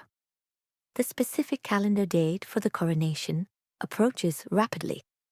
It is the 28th of June, 1838. The air temperature outside Westminster Abbey in London measures 68 degrees Fahrenheit. Sunlight hits the grey stone towers of the building. 400,000 human bodies occupy the dirt roads and cobblestone streets surrounding the abbey. Men, women, and children stand shoulder to shoulder. They wear thick wool coats and cotton dresses. The collective body heat raises the temperature of the air immediately above the crowd. The smell of unwashed wool, sweat, and crushed dirt fills the streets. The people open their mouths and shout. The vocal cords of hundreds of thousands of individuals vibrate simultaneously. The sound waves travel through the air and hit the thick stone walls of the abbey. A golden carriage rolls over the street. 8 white horses pull the heavy wooden vehicle. The iron-rimmed wheels grind the loose gravel. Victoria sits inside the carriage. She wears a white satin dress covered by a heavy crimson velvet robe. The carriage stops. Footmen open the wooden door. Victoria steps out onto the ground. She walks through the large oak doors of Westminster Abbey. Inside the abbey, the air temperature drops to 60 degrees. The air smells of burning beeswax candles, damp limestone, and old dust. Stone pillars stretch 70 feet up to the vaulted ceiling. Hundreds of tallow candles burn on tall iron stands. The yellow light illuminates the space. On a heavy wooden altar rests a purple velvet cushion. On top of the cushion sits the newly constructed imperial state crown. The crown consists of a silver and gold frame. Exactly 3,093 precious stones sit embedded in the metal. Jewelers placed precisely 2,868 diamonds, 273 pearls, 17 sapphires, 11 emeralds, and 4 rubies onto the frame. The traditional St. Edward's crown weighs exactly 4.9 pounds. The metalworkers used thinner gold bands for this new crown to reduce the physical mass. The structure weighs precisely 2.3 pounds. Victoria walks down the long central aisle. Her leather shoes step on a long woven carpet. She walks up a short flight of wooden stairs and sits in a carved oak chair known as King Edward's chair. The chair features a large rectangular block of sandstone resting directly beneath the wooden seat. Men wearing long silk robes and heavy gold chains walk around the chair. These men belong to the clergy. The men hold thick leather-bound books filled with Latin and English text. The men read the words aloud. The bishop holding the primary text turns 2 heavy parchment pages at the exact same time. His eyes scan the ink on the wrong page. He speaks the words out of the written sequence. He instructs Victoria to leave the wooden chair and walk to a small side chapel. Victoria stands up. She lifts the heavy velvet robe with both hands. She walks across the stone floorboards to the side chapel. The bishop looks at his book. He turns the parchment page backward. He realizes his physical error. He speaks new words. He instructs Victoria to return to the oak chair. Victoria turns around. She walks back across the stones. She sits down again on the wooden seat. Another man, the Archbishop of Canterbury, holds a small gold ring. The gold band features a square-cut ruby. The metalworkers sized the circular opening to fit the exact circumference of Victoria's 5th finger, her little finger.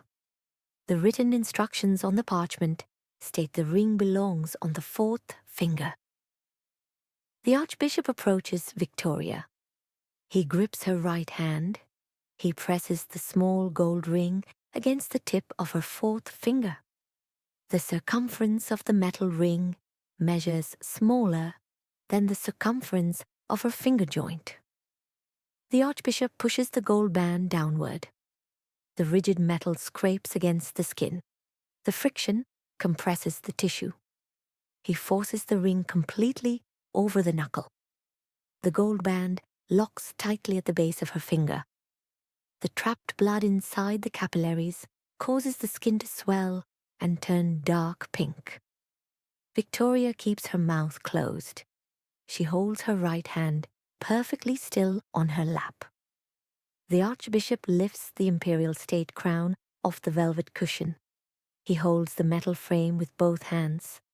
He raises the 2.3-pound object into the air. He lowers it onto Victoria's head. The purple velvet cap inside the crown rests against her hair. The gold band presses against her skull.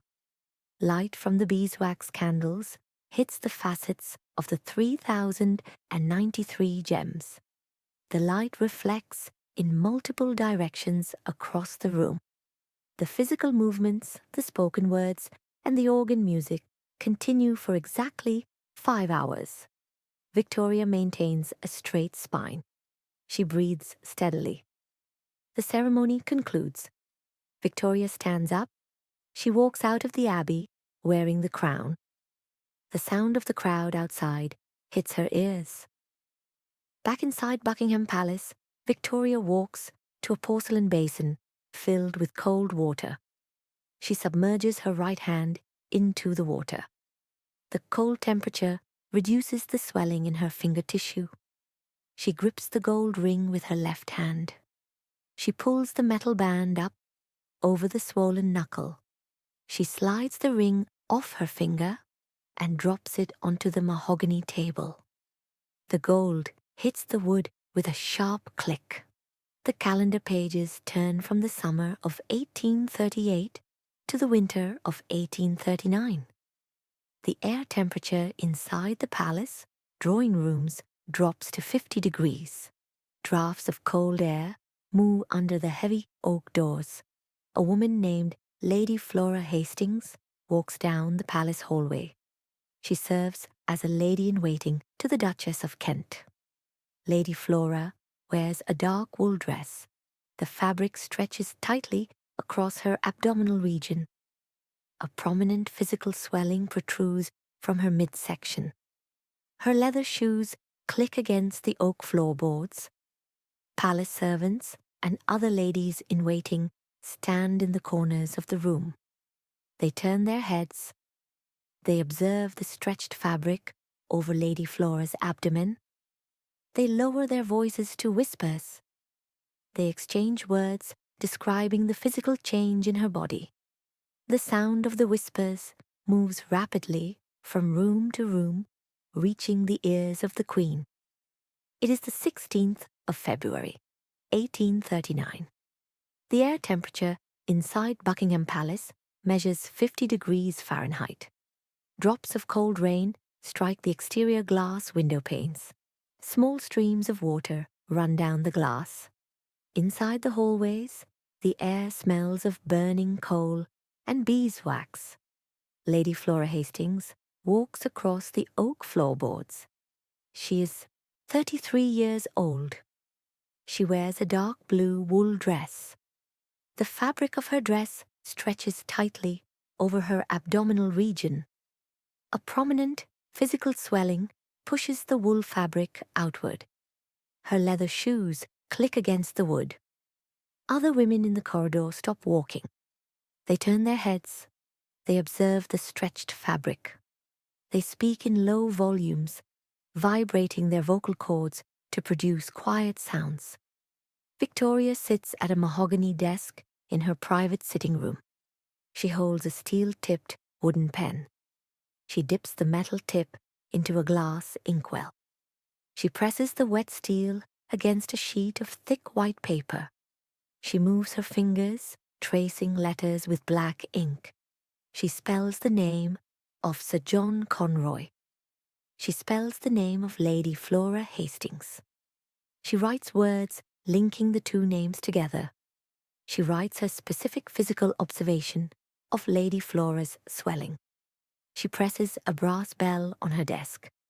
A servant enters the room. Victoria speaks an instruction. She orders the royal physician to conduct a physical medical examination of Lady Flora. Sir James Clark holds a black leather medical bag. He walks into Lady Flora's bedchamber. The room temperature measures 60 degrees. A coal fire burns in the iron grate.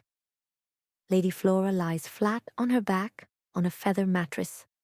She pulls the wool blankets down to her waist. She pulls her cotton shift up to expose her skin. Sir James Clark stands beside the bed. He places his bare hands on her abdomen.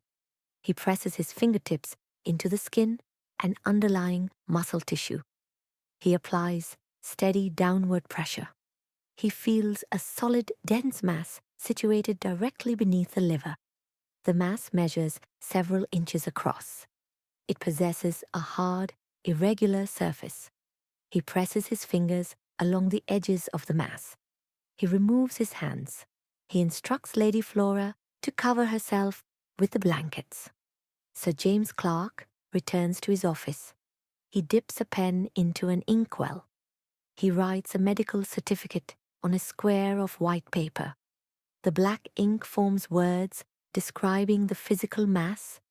The ink states the swelling results strictly from an enlarged internal organ and a hepatic tumor. He signs his name at the bottom of the page. Palace clerks copy the words onto fresh sheets of paper.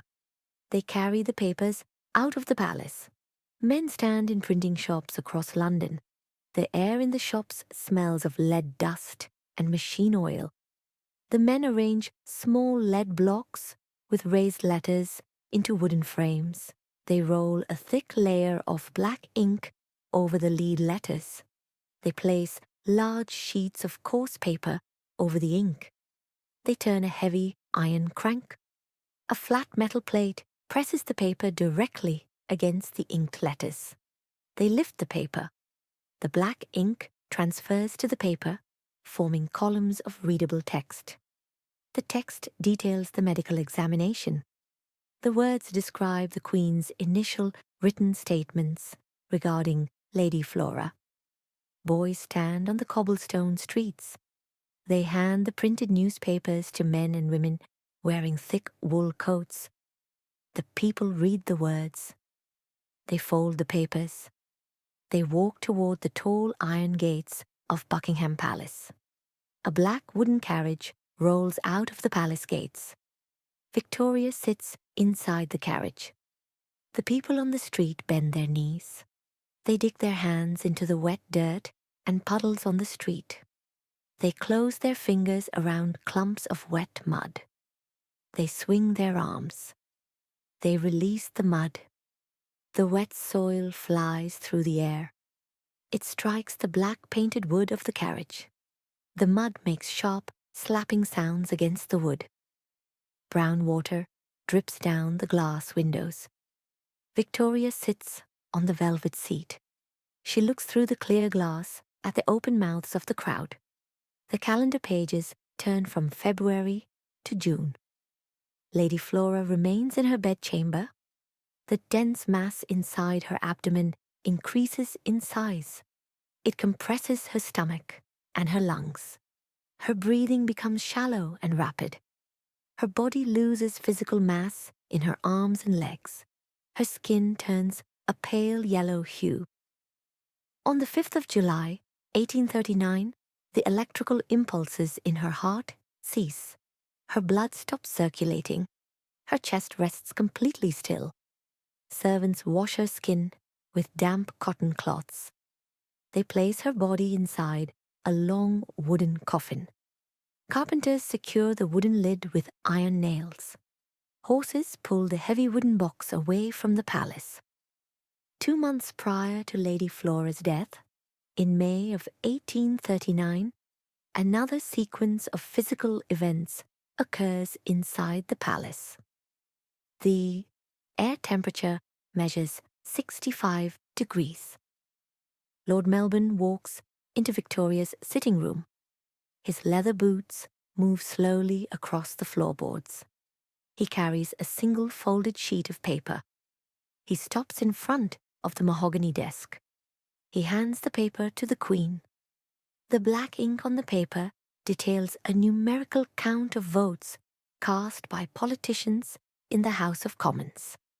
The number of votes measures 5 short of the required total to maintain his government. The words on the paper state his immediate resignation from the position of Prime Minister. 1 mile away, a man named Robert Peel sits in a leather chair. He dips his pen into an inkwell. He writes a list of Conservative politicians and their wives, preparing to carry this list directly to the Queen. It is the 8th of May, 1839. The air temperature inside the private royal chambers of Buckingham Palace measures 64 degrees Fahrenheit. Sunlight enters through the glass windows, heating the dust particles suspended in the air. The smell of floor wax and coal smoke fills the space. William Lamb, Lord Melbourne, walks backward toward the heavy oak doors. He wears a dark blue wool coat. He turns the brass handle, opens the door, and walks into the hallway. The wooden door clicks shut. Victoria sits in a wooden chair behind a mahogany desk. She is 19 years old. Clear saline fluid accumulates in the corners of her eyes. The liquid spills over her lower eyelids and runs down her skin. She inhales air through her nose in short, rapid bursts. She reaches for a piece of white linen cloth. She presses the cloth against her wet cheeks. The linen absorbs the moisture. She dips a steel-tipped pen into a glass jar of black ink. She presses the metal against a sheet of paper. She writes a letter to Melbourne. The ink forms words describing her physical isolation in the large room. The following day, a man named Robert Peel walks into the same sitting room. Peel is 51 years old. He stands exactly 6 feet tall. He wears a black wool suit and a stiff white cotton collar. The collar presses tightly against the skin of his neck. His leather boots produce heavy, rhythmic thuds on the oak floorboards. He carries a thick sheet of parchment paper in his right hand. He walks to the edge of the mahogany desk and stops. Peel places the parchment directly on the polished wood. The black ink on the paper lists the names of several women. These women currently reside in the palace and serve as Victoria's ladies-in-waiting. They wear silk dresses, stand in the corners of the rooms, and assist the Queen with her daily physical tasks. The written records in the local churches link these women in marriage to Whig politicians. Peel points his index finger at the names on the paper. He vibrates his vocal cords. He speaks a specific request. He asks Victoria to dismiss these specific women from the building. He asks her to replace them with women married to Conservative politicians. Victoria looks at the black ink on the parchment. She looks at the skin on Peel's face. She grips the wooden arms of her chair. Her knuckles turn pale white against the wood. She presses her lips together. She exhales a steady stream of air from her lungs. She opens her mouth and speaks. She states she will keep her current ladies-in-waiting inside the palace walls. She pushes the parchment paper across the smooth surface of the desk. The paper slides over the wood and stops directly near Peel's hand. Peel stands still. He breathes the indoor air, which smells of burning tallow candles and damp wool. He looks at the Queen. He picks up the parchment paper. He turns around and walks out of the room. The heavy oak door closes behind him. Over the next 72 hours, servants carry folded paper letters out of the palace. They walk over the cobblestone streets. They hand the letters to Melbourne at his private brick house. Melbourne dips his pen into his inkwell. He writes replies on new sheets of paper. Servants carry the replies back to Buckingham Palace. They place the letters on the mahogany desk. Victoria breaks the red wax seals with her fingers. She unfolds the thick paper and reads the ink. On the 10th of May, Robert Peel returns to the sitting room. The air temperature measures 65 degrees. Rain clouds block the sunlight outside, casting grey shadows across the plaster walls. Peel stands in front of the desk. He repeats his spoken request. He names the specific women he requires Victoria to remove from the building. Victoria sits in her chair. She speaks the exact words she spoke 2 days prior. She states the women will remain in the palace. Peel opens a small leather portfolio. He extracts a fresh sheet of white paper. He holds a wooden pen. He writes words on the paper. The ink details his decision to cease the formation of a new government. He signs his name at the bottom. He hands the paper to Victoria. He walks out of the room. He climbs into a wooden carriage and leaves the palace grounds. The earth rotates exactly 1 time. Lord Melbourne walks back into the sitting room. He carries the rectangular wooden box covered in red-dyed sheepskin. He places the box on the mahogany table. He inserts the brass key into the lock. The metal turns with a sharp click. He extracts the stacks of white paper bound with red wax. He resumes reading the numbers and names aloud. Victoria picks up her steel-tipped pen and signs her name at the bottom of the documents. The physical presence of Melbourne and the current ladies-in-waiting continues inside the palace. The calendar pages turn. The warm summer months transition into autumn. It is October of 1839. The air temperature drops to 45 degrees Fahrenheit.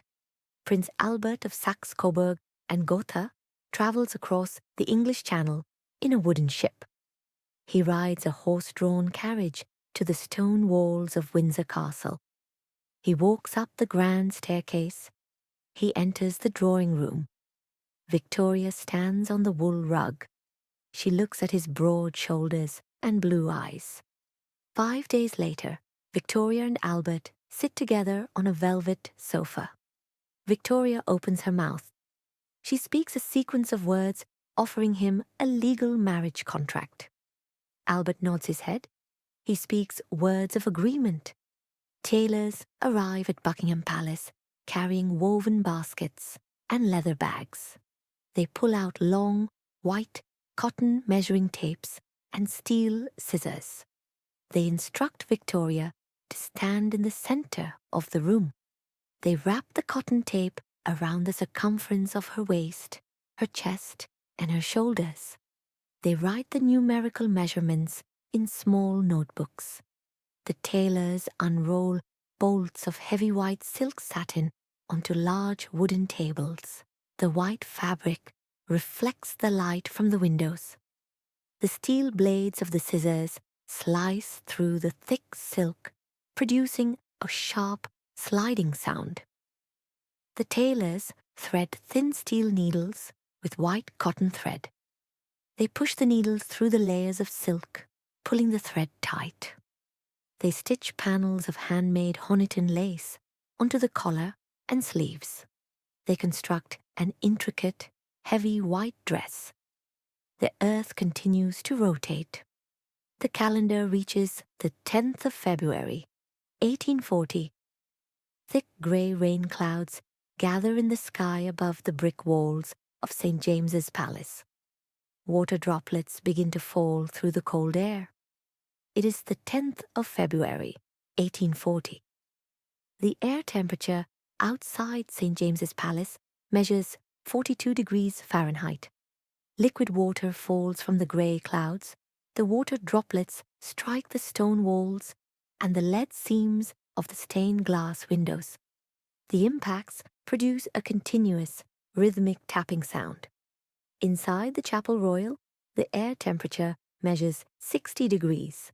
Hundreds of beeswax candles burn on brass stands. The smell of burning wax, wet wool, and damp stone fills the enclosed space. Victoria stands at the back of the chapel. She wears a heavy white silk satin dress.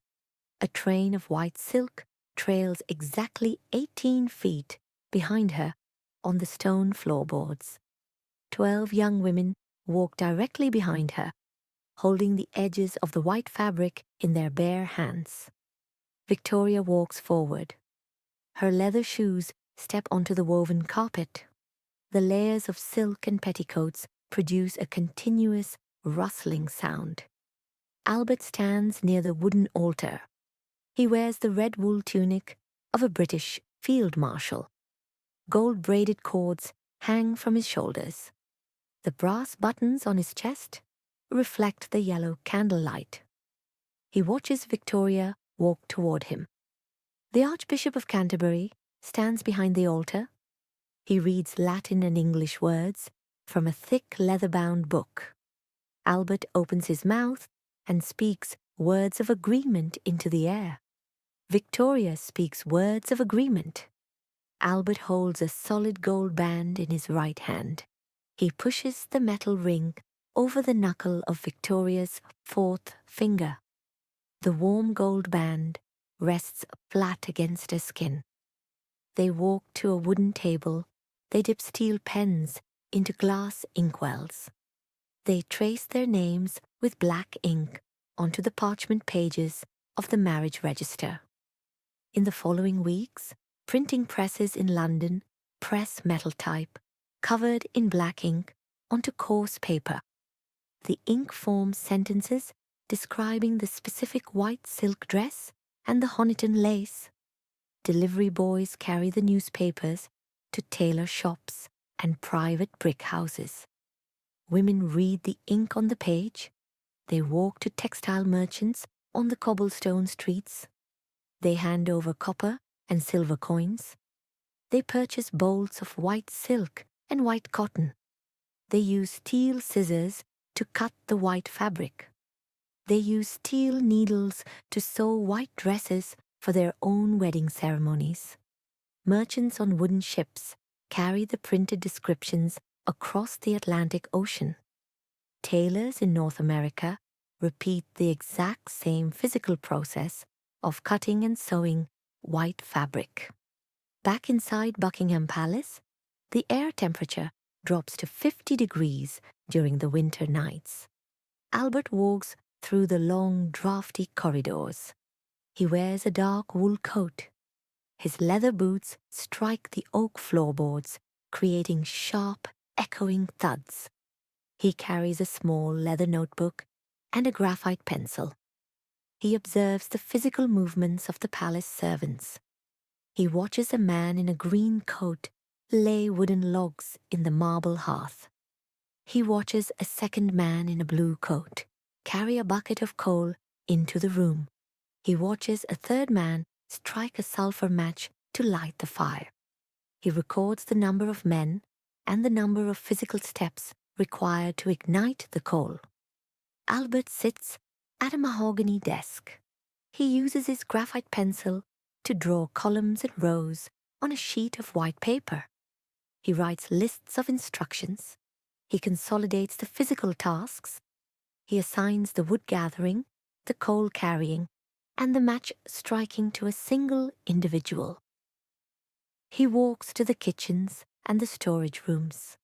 He counts the number of tallow candles stored in the wooden boxes.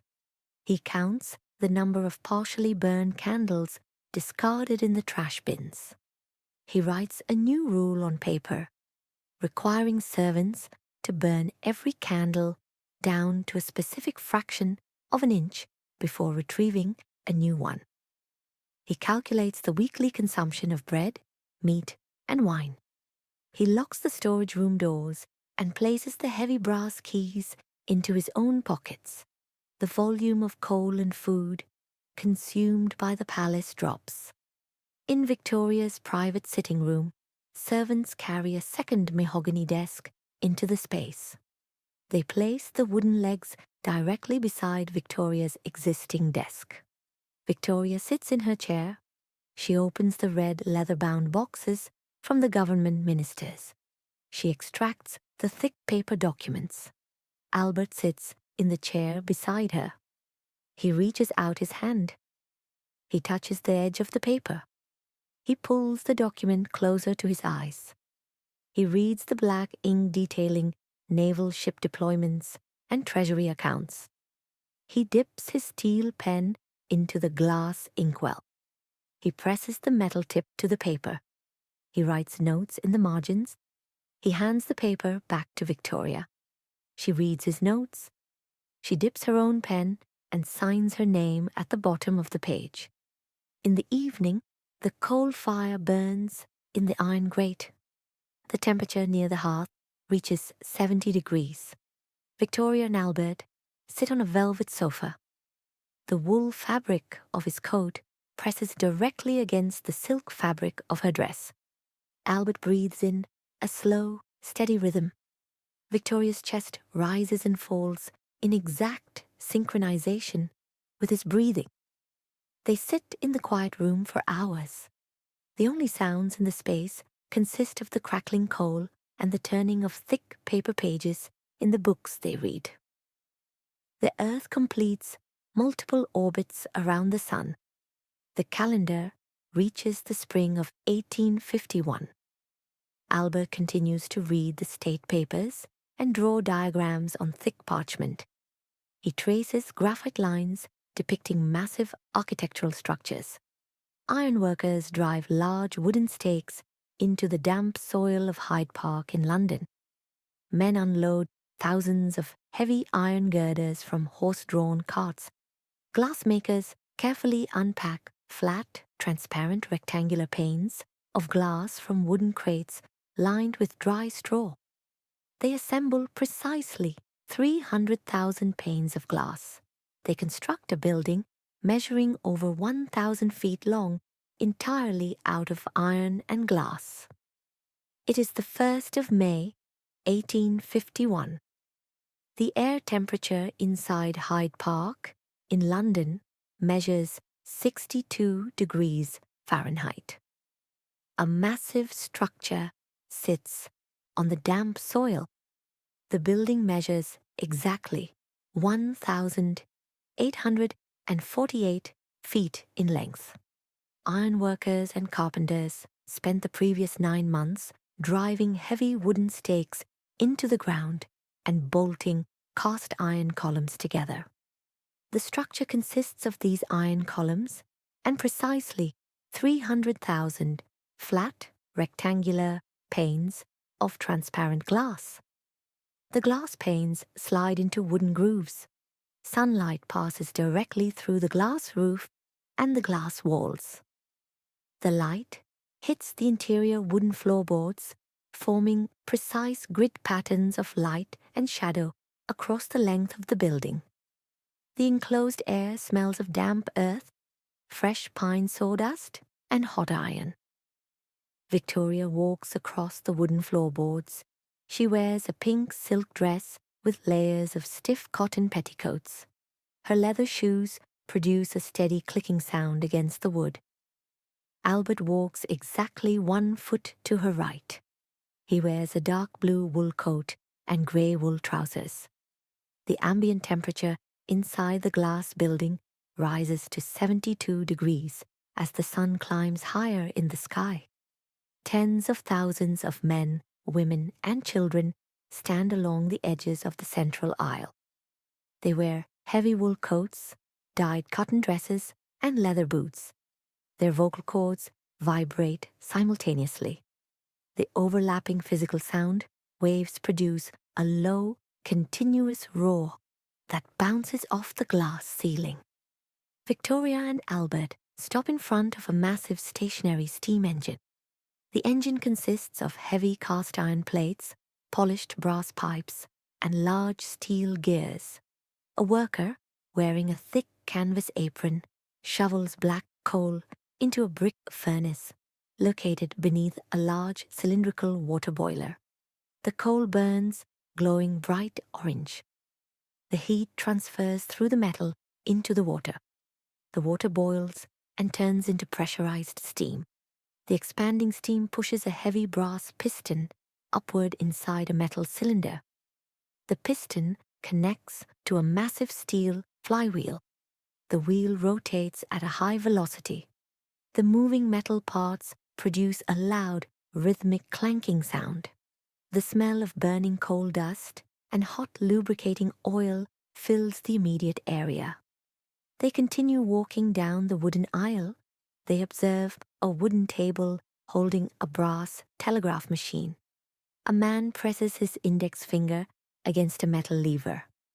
The lever strikes a metal contact plate. The impact produces a sharp clicking sound. An electrical current travels through copper wires attached to the machine.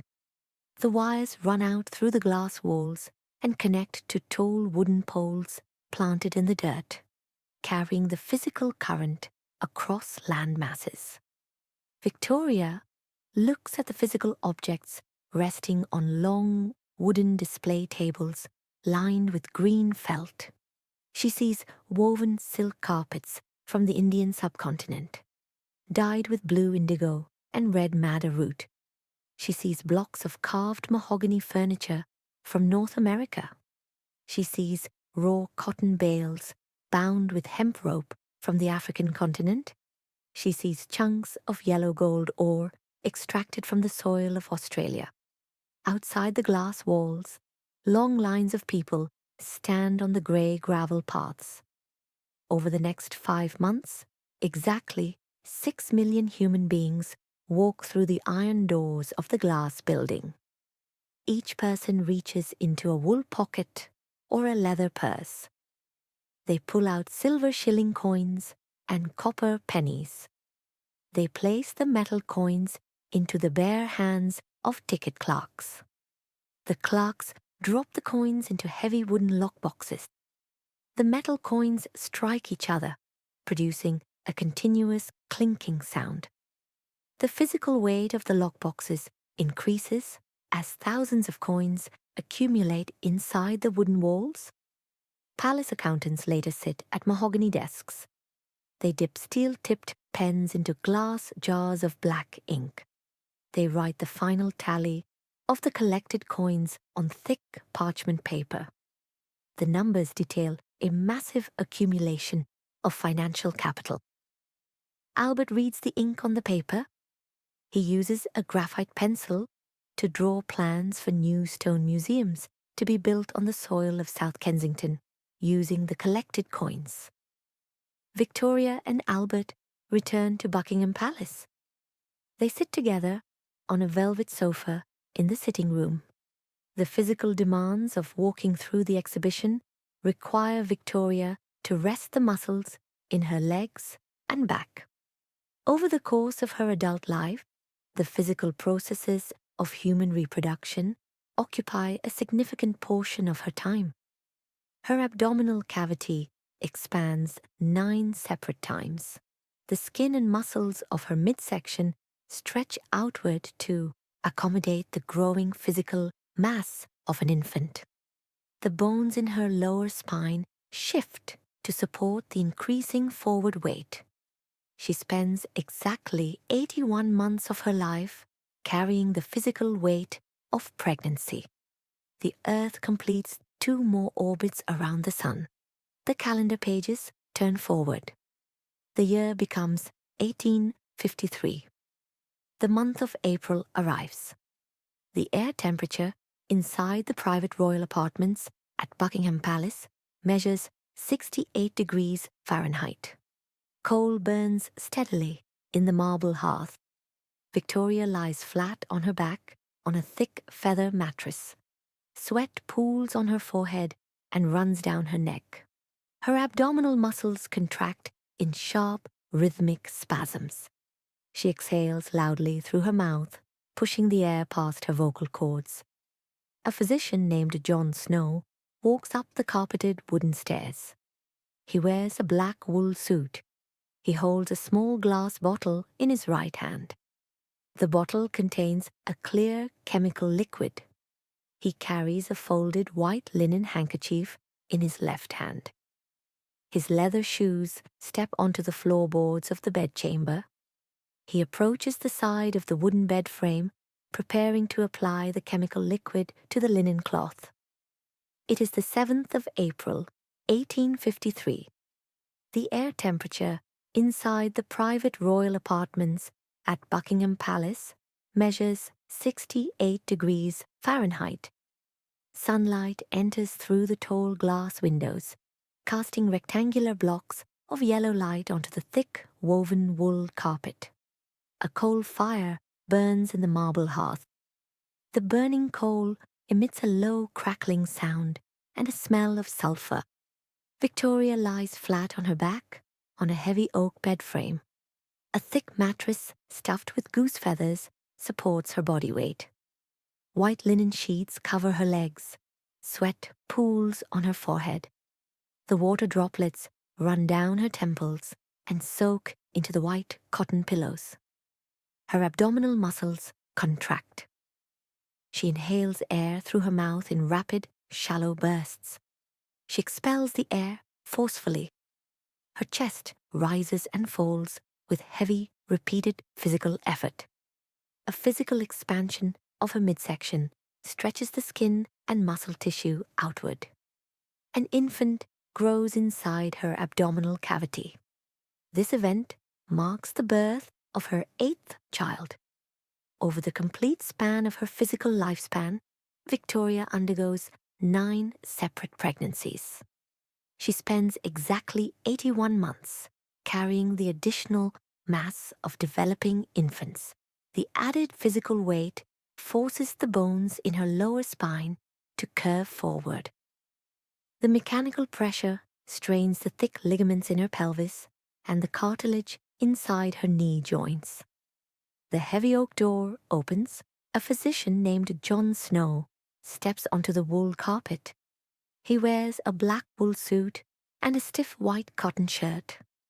His leather shoes press into the carpet fibers, producing soft, rhythmic thuds. He holds a small brown glass bottle in his right hand. A tight wooden cork plugs the circular opening of the bottle. He carries a clean, folded white linen handkerchief in his left hand. Snow walks to the side of the oak bed frame. He reaches his hand up to his wool waistcoat. He extracts a gold pocket watch. He holds the heavy metal watch in his palm. The steel second hand sweeps across the circular white enamel face. A small internal gear mechanism produces a steady ticking sound. Snow watches the dial. He monitors the precise time intervals between Victoria's physical muscle contractions. Snow pulls the cork out of the glass bottle. The clear chemical liquid inside consists of chloroform. The liquid evaporates rapidly upon contact with the ambient air. The heavy vapor drifts upward from the glass rim. A dense, sweet chemical odor enters the room, replacing the smell of the coal smoke. Snow unfolds the white linen handkerchief. He tilts the glass bottle over the fabric. He watches the rim of the glass. One round drop of the clear liquid falls through the air. The drop strikes the linen. The woven flax fibers absorb the moisture. A dark, wet circle forms on the white cloth. Snow tilts the bottle again. He counts the drops. He dispenses exactly 15 individual drops of the chemical liquid onto the handkerchief. He steps closer to the pillows. He lowers his left hand. He holds the dampened cloth exactly 1 inch above Victoria's mouth and nose. The chemical vapor mixes with the oxygen in the room. Victoria inhales. The mixed air travels down her trachea and enters her lungs. The chemical compounds pass through her porous lung tissue directly into her circulating blood. The blood pumps through her arteries up to her brain. The molecules bind to her nerve receptors. The electrical impulses traveling through her nervous system slow down. Her fingers release their tight grip on the linen bed sheets. Her hands uncurl and rest flat on the mattress. The muscles in her jaw relax. Her breathing pattern changes from rapid, shallow bursts to slow, deep inhalations. The physical duration of each breath increases. The involuntary muscle contractions in her uterus continue their rhythmic, physical movement. The infant descends. The infant emerges from the birth canal. A male child rests on the mattress. The child breathes the indoor air and vibrates his vocal cords, producing a high-pitched cry. The sound bounces off the plaster walls. The physicians name the child Prince Leopold. Snow steps away from the bed. He places the cork back into the glass bottle. He walks to a mahogany desk in the corner of the room. He sits in a wooden chair. He dips a steel-tipped pen into a glass inkwell. He presses the metal point against a sheet of thick white paper. He writes precise black notes describing the volume of the dispensed liquid. He records the exact duration of the inhalation. He traces his signature at the bottom of the page. Messengers carry copies of the paper out of the palace. They walk over the cobblestone streets to printing shops. Men inside the shops arrange small lead letters into heavy wooden frames. They roll thick black ink over the lead type. They press large sheets of coarse paper against the ink. The mechanical pressure transfers the text to the paper. The text details the Queen's inhalation of the chemical vapor. Delivery men carry the printed papers to apothecaries and medical offices across the British Isles. Physicians sit at their wooden desks. They read the black ink on the paper. They look at the words describing the Queen's physical reaction to the drops. They stand up. They exchange copper and silver coins for their own brown glass bottles of chloroform. They carry the bottles into the bedchambers of pregnant women. They tip the glass rims over folded linen cloths. The physical administration of the chemical replicates outward across the vast land masses of the empire. The earth continues its rotation on its axis. The calendar pages turn. The year becomes 1861. The month advances to December. The air temperature outside the stone walls of Windsor Castle drops to 35 degrees Fahrenheit. White frost forms on the dead grass.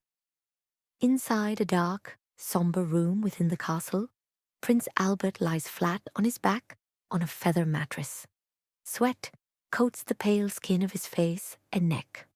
A severe infection of typhoid bacteria multiplies inside his intestinal tract. His chest rises and falls in rapid, shallow jerks. The air in the room smells of damp wool and sickness. It is the 14th of December, 1861. The air temperature outside Windsor Castle measures 34 degrees Fahrenheit. Wind blows against the thick stone exterior. Inside the Blue Room, the air temperature measures 66 degrees. Coal burns in a marble fireplace. The burning coal produces a steady orange light and a smell of dry ash. Prince Albert lies on his back on a large mahogany bed frame. A heavy feather mattress supports his body weight. White cotton sheets cover his legs and torso. His skin appears pale and damp. Sweat pools on his forehead, saturating the hair at his temples. The sweat drips down his cheeks and absorbs into the white linen pillows. Millions of typhoid bacteria multiply within the lining of his intestinal tract. The infection raises his core body temperature to 103 degrees Fahrenheit. His chest rises and falls. He pulls air into his lungs in rapid, shallow jerks. The air pushes past accumulated fluid in his throat, producing a low, rattling sound. Victoria sits in a wooden chair on the right side of the bed frame. She's 42 years old. She wears a dark grey wool dress. She leans forward. She extends her right arm. She wraps her fingers around Albert's left hand. Albert's skin feels hot to the touch. Victoria rests her thumb against the back of his knuckles. She keeps her eyes fixed on the physical movement of his chest. 3 men wearing black wool suits stand near the foot of the bed. They hold gold pocket watches in their palms. The steel hands on the watches rotate in precise increments. The internal brass gears click together, producing a continuous ticking sound. One physician steps forward. He places his index and middle fingers directly over the radial artery on Albert's wrist. He counts the rhythmic expansions of the blood vessel. He notes the decreasing force of the blood flow. He removes his fingers and steps backward onto the woven rug. The hands on a brass clock on the mantelpiece move. The minute hand aligns with the number 10. The hour hand aligns closely with the number 11. The time reaches exactly 10 minutes to 11 o'clock at night. Albert's chest expands. He pulls a small volume of air into his lungs. The muscles in his ribs relax. The air exits his mouth. His chest lowers. The physical movement of his rib cage ceases entirely. The heart muscle inside his chest cavity stops contracting.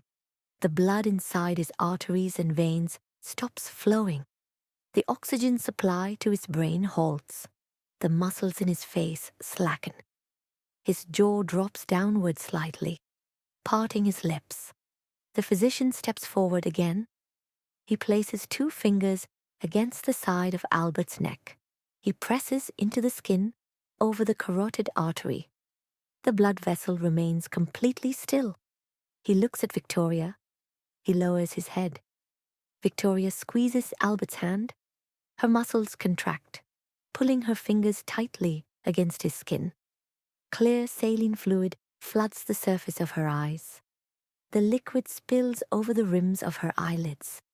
Heavy drops of water fall through the air and land on the white cotton bed sheets. The drops absorb into the fabric, creating dark, circular stains. She bends her spine. She lowers her head until her forehead rests against the mattress. She opens her mouth and expels a loud, continuous vocal cry. The sound waves hit the plaster ceiling and echo down the stone corridor outside the heavy oak doors. The physicians walk out of the room. Servants enter. They wear black wool clothing. They fold Albert's hands across his chest. They pull the white linen sheet up to his chin. They close his eyelids. The earth rotates. The sun rises over the horizon. The calendar date becomes the 15th of December. At precisely 8 o'clock in the morning, the heavy oak door of the blue room opens. A male servant walks into the room.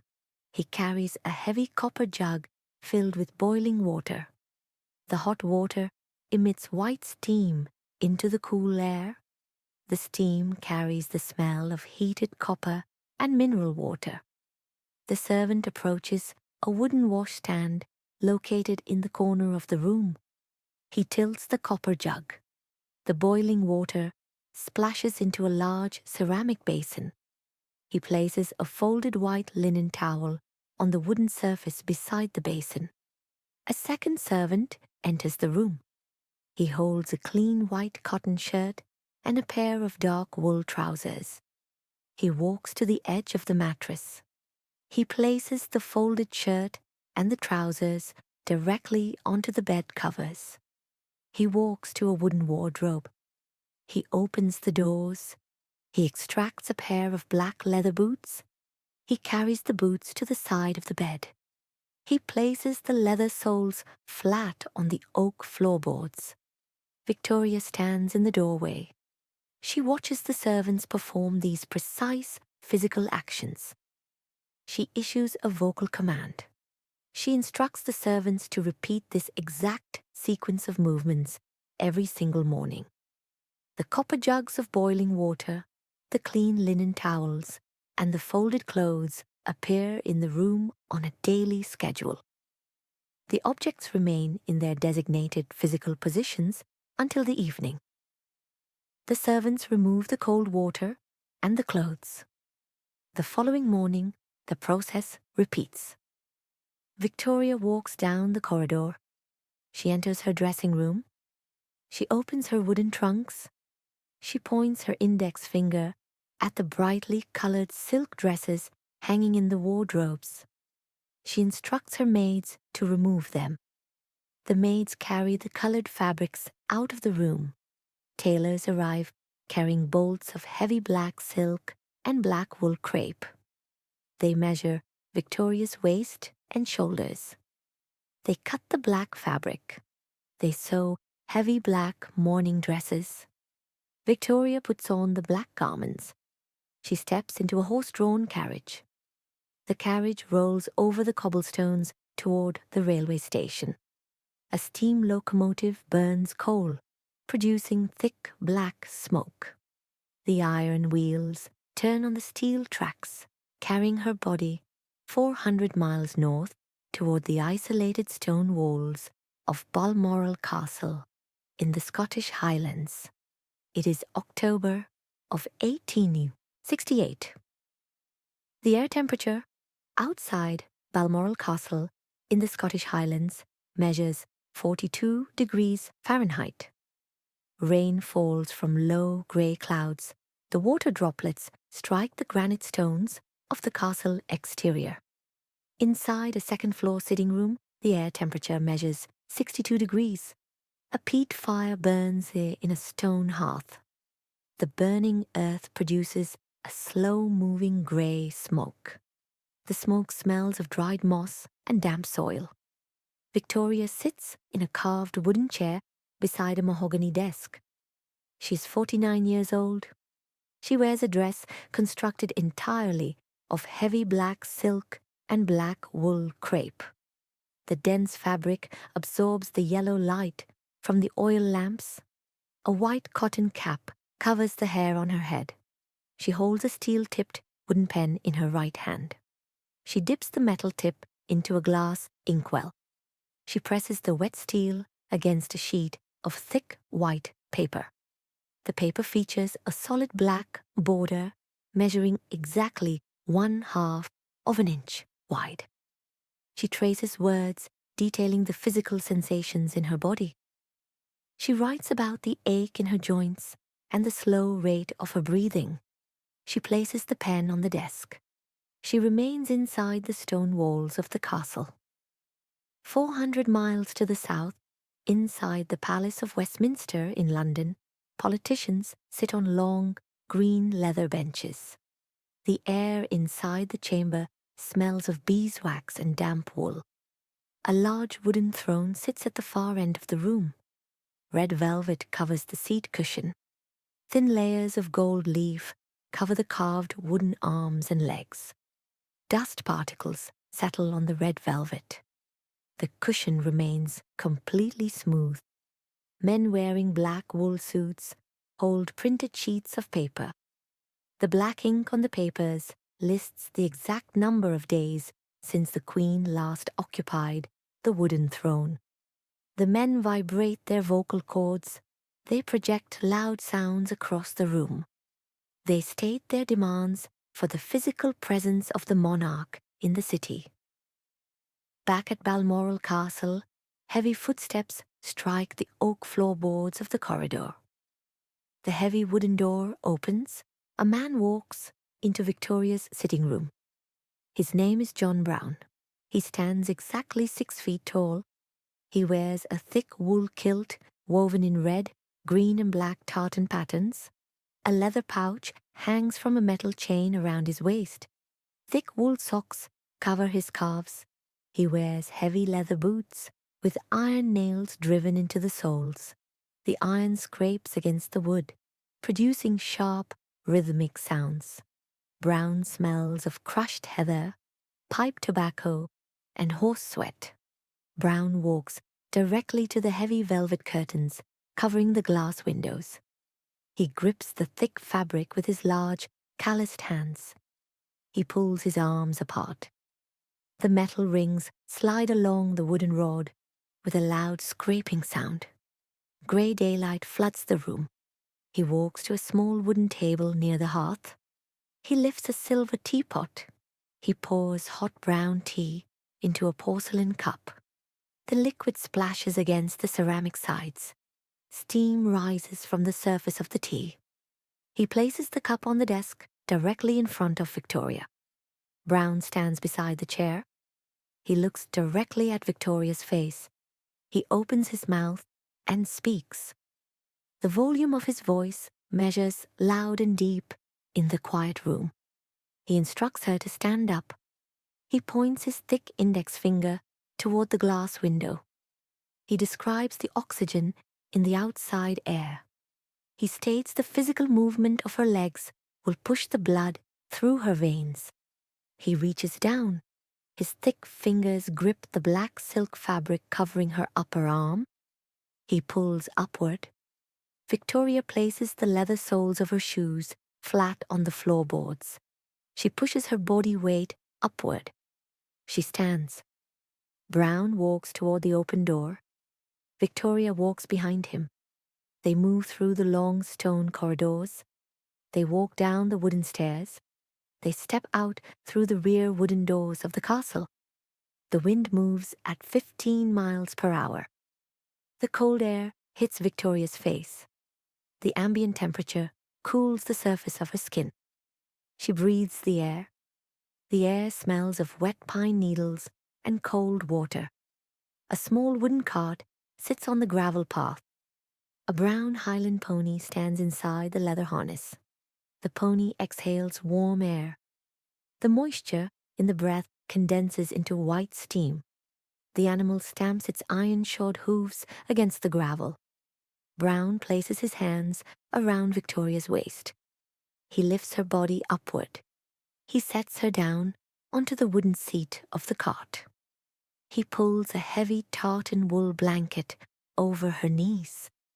He tucks the edges of the wool under her legs to block the wind. He grips the leather reins. He clicks his tongue against the roof of his mouth. The pony steps forward. Brown walks beside the pony. The wooden wheels roll over the loose gravel. The cart moves away from the castle walls and travels up the steep dirt trails of the surrounding hills. Victoria sits on the moving cart. She watches the green pine needles and the purple heather pass by. The cart bounces over exposed tree roots and granite rocks. In the printing shops of London, men pull the heavy iron levers of massive printing presses. Rollers spread thick black ink over the raised lead type. The black ink transfers to coarse paper. The printed text labels Victoria as the widow of Windsor. Delivery boys stack the papers in wooden carts. They pull the carts over the cobblestones.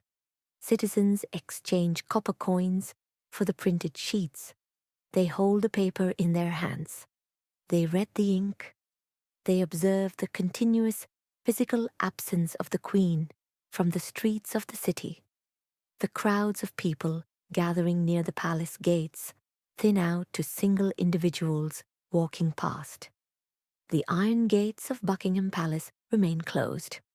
A layer of green oxidation forms on the brass locks. The earth orbits the sun. The calendar pages turn. The year becomes 1876. Inside a grand dining room in London, a 72-year-old man named Benjamin Disraeli sits at a mahogany table. He wears a black wool coat and a black silk cravat. He holds a stack of parchment papers. The black ink on the pages details the movement of military troops, the construction of railway lines, and the docking of trade ships across the Asian subcontinent. Disraeli dips his steel pen into a glass inkwell. He traces words preparing a new legal title for the Queen. It is the 1st of May, 1876. The air temperature inside the state dining room at Windsor Castle measures 68 degrees Fahrenheit. Benjamin Disraeli stands at the edge of a long mahogany table. He wears a black wool coat, a white cotton shirt, and a black silk cravat. He holds a large sheet of thick parchment paper. Black ink covers the surface of the paper. At the top of the page, the thick ink forms the words Royal Titles Act. The air in the room smells of floor wax and the faint trace of coal smoke from the marble hearth. Victoria sits in a carved wooden chair at the head of the table. She is 56 years old. She wears a heavy black silk dress. A white cotton cap rests on her hair. Disraeli places the parchment directly on the polished wood in front of her. He bends his knees. He lowers his head toward the floorboards. He straightens his spine. He opens his mouth and speaks a sequence of words. He describes the physical landmass of the Asian subcontinent. He describes the addition of a new legal title to her name. He speaks the specific words Empress of India. Victoria reaches out her right hand. She dips a steel-tipped pen into a glass inkwell. The metal tip coats in wet black ink. She presses the steel against the bottom of the parchment page. She traces the letters of her name.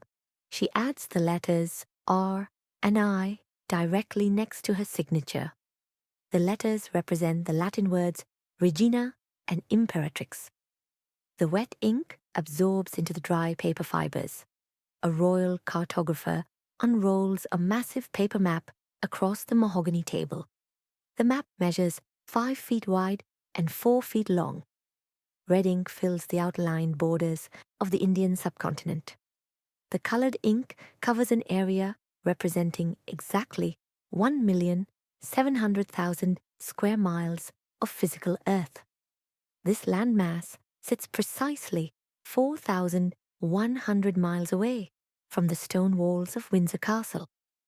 Over 200 million human beings live within those drawn borders. These people walk on dirt roads, harvest wheat from the soil, and weave cotton textiles on wooden looms. The signed parchment legally connects Victoria's physical body, sitting in the English castle, to these 200 million bodies living in Asia. The calendar pages turn. The Earth orbits the sun. The year becomes 1887. A horse-drawn carriage pulls into the courtyard of Windsor Castle. The iron wheels scrape against the granite cobblestones. 2 men step down from the wooden carriage. They travel directly from the Indian subcontinent. They wear long white cotton tunics and bright red silk turbans wrapped tightly around their heads. Their leather shoes click against the stone steps. They carry leather trunks filled with dried plant roots, tea leaves, and woven fabrics. The men walk into the palace dining room. They carry large silver trays in their bare hands. The trays hold porcelain bowls filled with chicken, rice, cardamom, and coriander. The smell of roasted cumin and boiling ginger fills the air, replacing the usual smell of boiled beef and cabbage. Victoria sits at the dining table. She uses a silver fork to lift the spiced rice. She places the food in her mouth. She chews the rice and swallows. She issues a vocal command to the palace cooks. She orders the cooks to prepare these specific dishes every Sunday.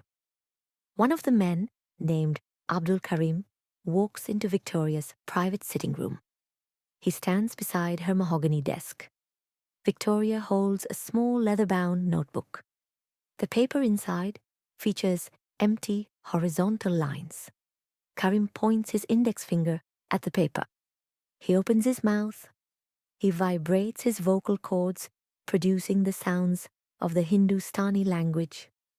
Victoria listens to the sound waves entering her ears. She opens her mouth. She moves her tongue and lips. She replicates the exact phonetic sounds. She dips her steel pen into the black ink. Karim holds a stick of white chalk. He writes a character from the Urdu alphabet on a flat slate board. The chalk grinds against the slate, producing a dry, scratching sound. Victoria looks at the white chalk lines. She presses her pen against the paper. She copies the curves and dots of the script onto the page. She spends exactly 2 hours every afternoon sitting at the desk, listening to Karim and tracing the characters. The physical stack of filled notebooks grows taller on the corner of the desk. Victoria places her hands on the wooden arms of her chair. She pushes her body weight upward. She stands on the oak floorboards. She walks out of the sitting room. She walks down the grand staircase. Servants pull the heavy brass handles and open the thick oak doors of the palace. Victoria steps outside. Sunlight hits her face. The air temperature measures 65 degrees Fahrenheit. A black wooden carriage stands in the courtyard. The roof of the carriage folds down, leaving the passenger seats exposed to the open air. Victoria steps up onto the wooden platform. She sits on the leather seat. She wears her heavy black silk dress. She pins a large diamond brooch to the dark fabric. The sunlight refracts through the cut facets of the diamonds. The driver cracks a braided leather whip. The horses pull the carriage out of the iron palace gates. The carriage rolls over the cobblestone streets of London. Thousands of citizens stand on the sidewalks.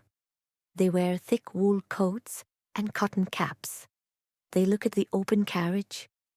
The light waves bounce off Victoria's physical body and enter the retinas of the people. They see the Queen. Victoria raises her right hand. She moves her arms slowly from side to side. The people open their mouths and shout. The loud volume of their voices echoes off the surrounding brick buildings. The carriage continues its route through the city streets. The wooden wheels turn continuously over the stones. The calendar pages drop away. The year shifts toward 1897.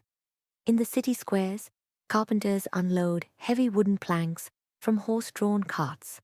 They hold steel hammers and iron nails. They swing their arms. The steel hammers strike the iron nails. The nails pierce the wood, securing the planks together. The carpenters build tall wooden bleachers along the edges of the roads. Tailors unroll miles of red wool and gold braid inside brick workshops. They sit at wooden tables. They push thin steel needles through the red fabric to construct thousands of identical military uniforms. The physical preparations for a massive procession expand across the capital city. It is the 22nd of June, 1897. The air temperature outside Buckingham Palace in London measures 72 degrees Fahrenheit. Sunlight hits the grey granite cobblestones and the brick facades of the surrounding buildings.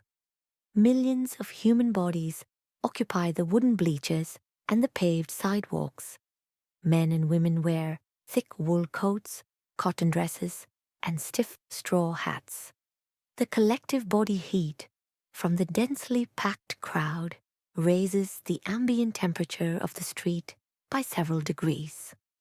The air smells of roasted peanuts, horse manure, pipe tobacco, and unwashed wool.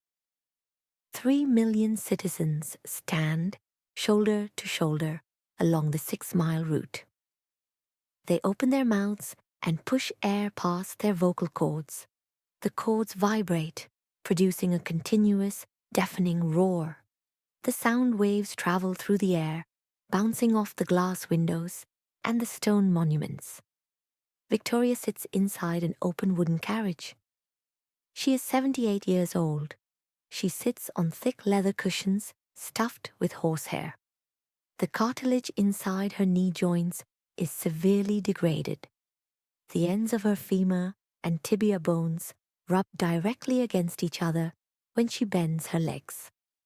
This physical friction causes her to remain seated inside the carriage for the duration of the event. She wears a black silk dress covered with intricate panels of white cotton lace. She holds a black silk parasol above her head.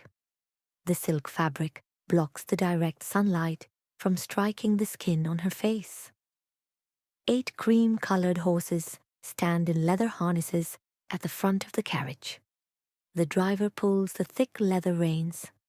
The horses step forward.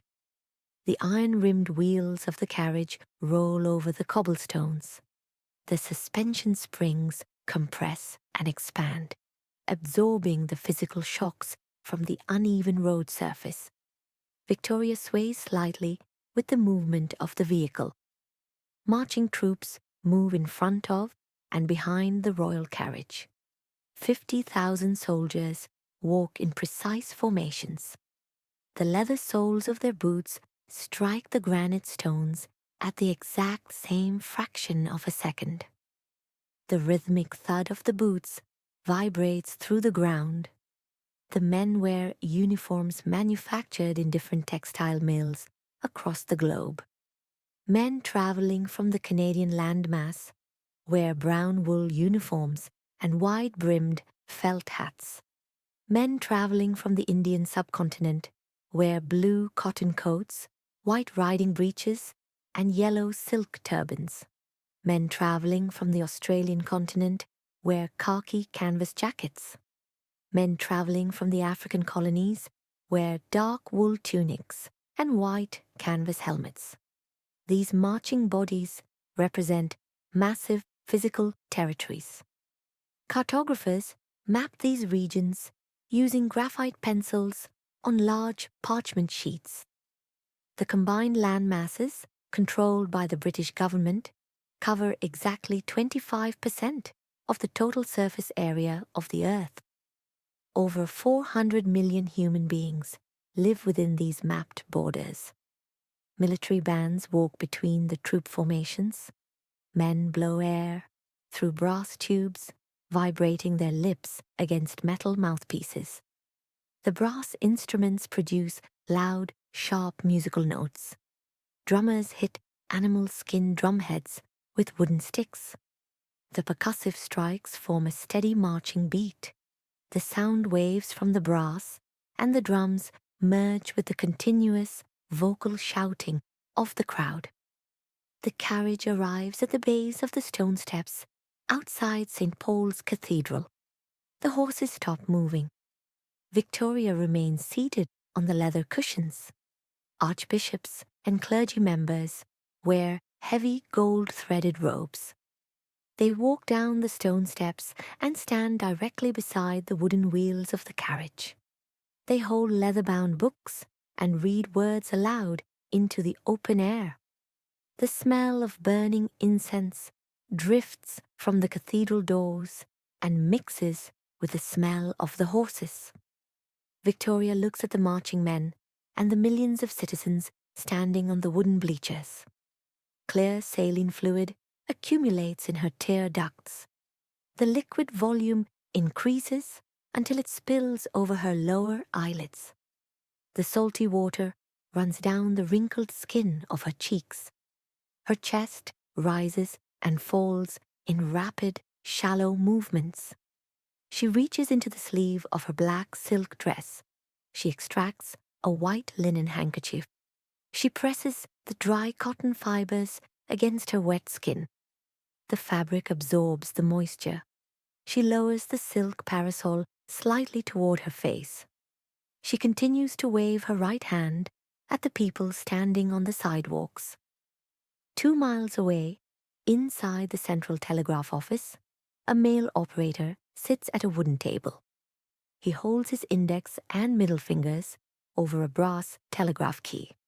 He presses the metal key downward in a sequence of short and long taps. An electrical current travels through copper wires coated in rubber.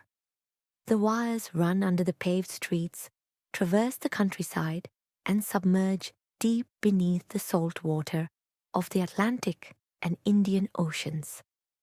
The electrical current reaches receiving stations in cities positioned thousands of miles away. The physical impulses trigger metal pins to punch small holes into paper tape. Local operators read the tape and print black ink onto white paper. The printed words inform the distant populations that the Queen's carriage is currently moving through the streets of London. The horses pull the carriage back through the iron gates of Buckingham Palace. The iron-rimmed wheels stop rolling. The sun lowers below the horizon, casting long grey shadows across the courtyard. The air temperature drops to 60 degrees Fahrenheit. Victoria stands up from the leather seat. Servants place their hands under her elbows and support her body weight as she walks up the stone steps. The Earth completes 3 more full orbits around the Sun. The calendar reaches the month of January in the year 1901. The angle of the Sun shifts, plunging the northern hemisphere into winter. The air temperature drops to 38 degrees Fahrenheit. Heavy winds blow across the English Channel. The wind lifts droplets of cold salt water into the air. The water droplets travel inland and strike the grey stone walls of Osborne House on the Isle of Wight. It is January of 1901. The air temperature outside Osborne House on the Isle of Wight measures 36 degrees Fahrenheit. Wind moves across the English Channel at 20 miles per hour. The wind lifts microscopic droplets of cold salt water from the crests of the waves. The water travels through the air and strikes the grey stone exterior of the house. The impacts leave damp, dark patches on the masonry. Inside a first-floor bedchamber, the air temperature measures 68 degrees. A coal fire burns in the marble hearth. The burning coal produces a smell of sulphur and dry ash. Victoria lies flat on her back on a large mahogany bed frame. A thick feather mattress supports her body weight. She's 81 years old. White linen sheets cover her legs and torso. Her eyes rest open. Thick white cataracts cover the lenses of her eyes, blocking the light from entering her pupils. Her chest rises and falls in shallow, slow movements. Men and women stand on the woven wool carpet around the oak bed frame. They wear dark wool coats and black silk dresses. They consist of her adult children and grandchildren. They watch the physical movement of her chest. They listen to the wet, rattling sound of the air moving through her throat. The room remains quiet, except for the sound of the burning coal and the breathing. Victoria moves her lips. She vibrates her vocal cords. She speaks a specific physical request. She asks for a small dog. A male servant walks out of the room. His leather shoes click against the floorboards. The servant returns holding a Pomeranian dog named Turi. The dog weighs exactly 7 pounds. The dog possesses thick orange and white fur. The servant lowers the dog onto the mattress. Turi walks across the white linen blankets. The animal's padded paws depress the fabric. The dog lies down directly beside Victoria's right arm. The dog exhales warm air. Victoria extends her fingers. She rests her bare hand on the dog's thick fur. She presses her skin against the warm body of the animal. The dog's chest rises and falls against her arm. The brass clock on the mantelpiece ticks. The internal metal gears turn. The steel hands rotate around the enamel face. The calendar date is the 22nd of January. The time reaches exactly 6:30 in the evening. Victoria inhales a small volume of air. The air enters her lungs. She exhales. The muscles in her ribcage relax. The physical movement of her chest ceases completely. The electrical impulses inside her heart stop firing. The cardiac muscle stops pumping blood. The blood stops circulating through her veins and arteries. The oxygen supply to her brain halts. Her jaw relaxes. The men and women standing around the bed lower their heads. Exactly 63 years and 216 days pass between the moment she signed the parchment at her first Privy Council meeting and this exact cessation of breathing. In the following hours, servants carry large wooden trunks into the bedchamber. They open the brass clasps. They extract bolts of heavy white silk and white cotton velvet. For the previous 40 years, the palace servants draped black fabric over the furniture and the Queen's body. Victoria wrote precise instructions on paper, using black ink prior to her death. The ink detailed the exact removal of the black mourning clothes. The servants wash Victoria's skin with damp cloths. They dress her physical body in a white silk dress. They place a white tulle veil over her face. Carpenters stand in a workshop. They use steel saws to cut planks of solid oak. They drive iron nails into the wood to construct a large rectangular coffin. The carpenters line the interior of the wood with white velvet cushions. The servants lift Victoria's body off the feather mattress. They lower her into the oak coffin. They place small physical objects inside the wooden box alongside her hands. They place a plaster cast of Prince Albert's hand directly beside her fingers. They place one of Albert's woven wool cloaks over her legs. They fold the white velvet fabric over the objects. Sailors load the heavy oak coffin onto a wooden ship. The ship crosses the Solent, carrying the wooden box over the cold salt water toward the mainland. Steam trains burn black coal, heating water into pressurized steam. The steam turns the iron wheels, moving the train cars along steel tracks toward the town of Windsor. Black smoke pours from the iron smokestack, dissipating into the grey winter sky. The train brakes squeal against the steel rails as the carriages come to a complete stop. Heavy workhorses pull a wooden carriage carrying the coffin. The iron-rimmed wheels roll over the dirt roads. The horses walk toward the Frogmore Mausoleum. The mausoleum consists of thick granite walls and a copper dome. The air temperature inside the stone structure measures 40 degrees. The space smells of cold limestone and damp earth. In the center of the stone floor rests a massive block of dark grey Aberdeen granite. On top of the granite sits a carved white marble effigy of Prince Albert. Workers wearing thick leather gloves grip the solid brass handles bolted to the sides of the oak coffin. They bend their knees. They lift the heavy box.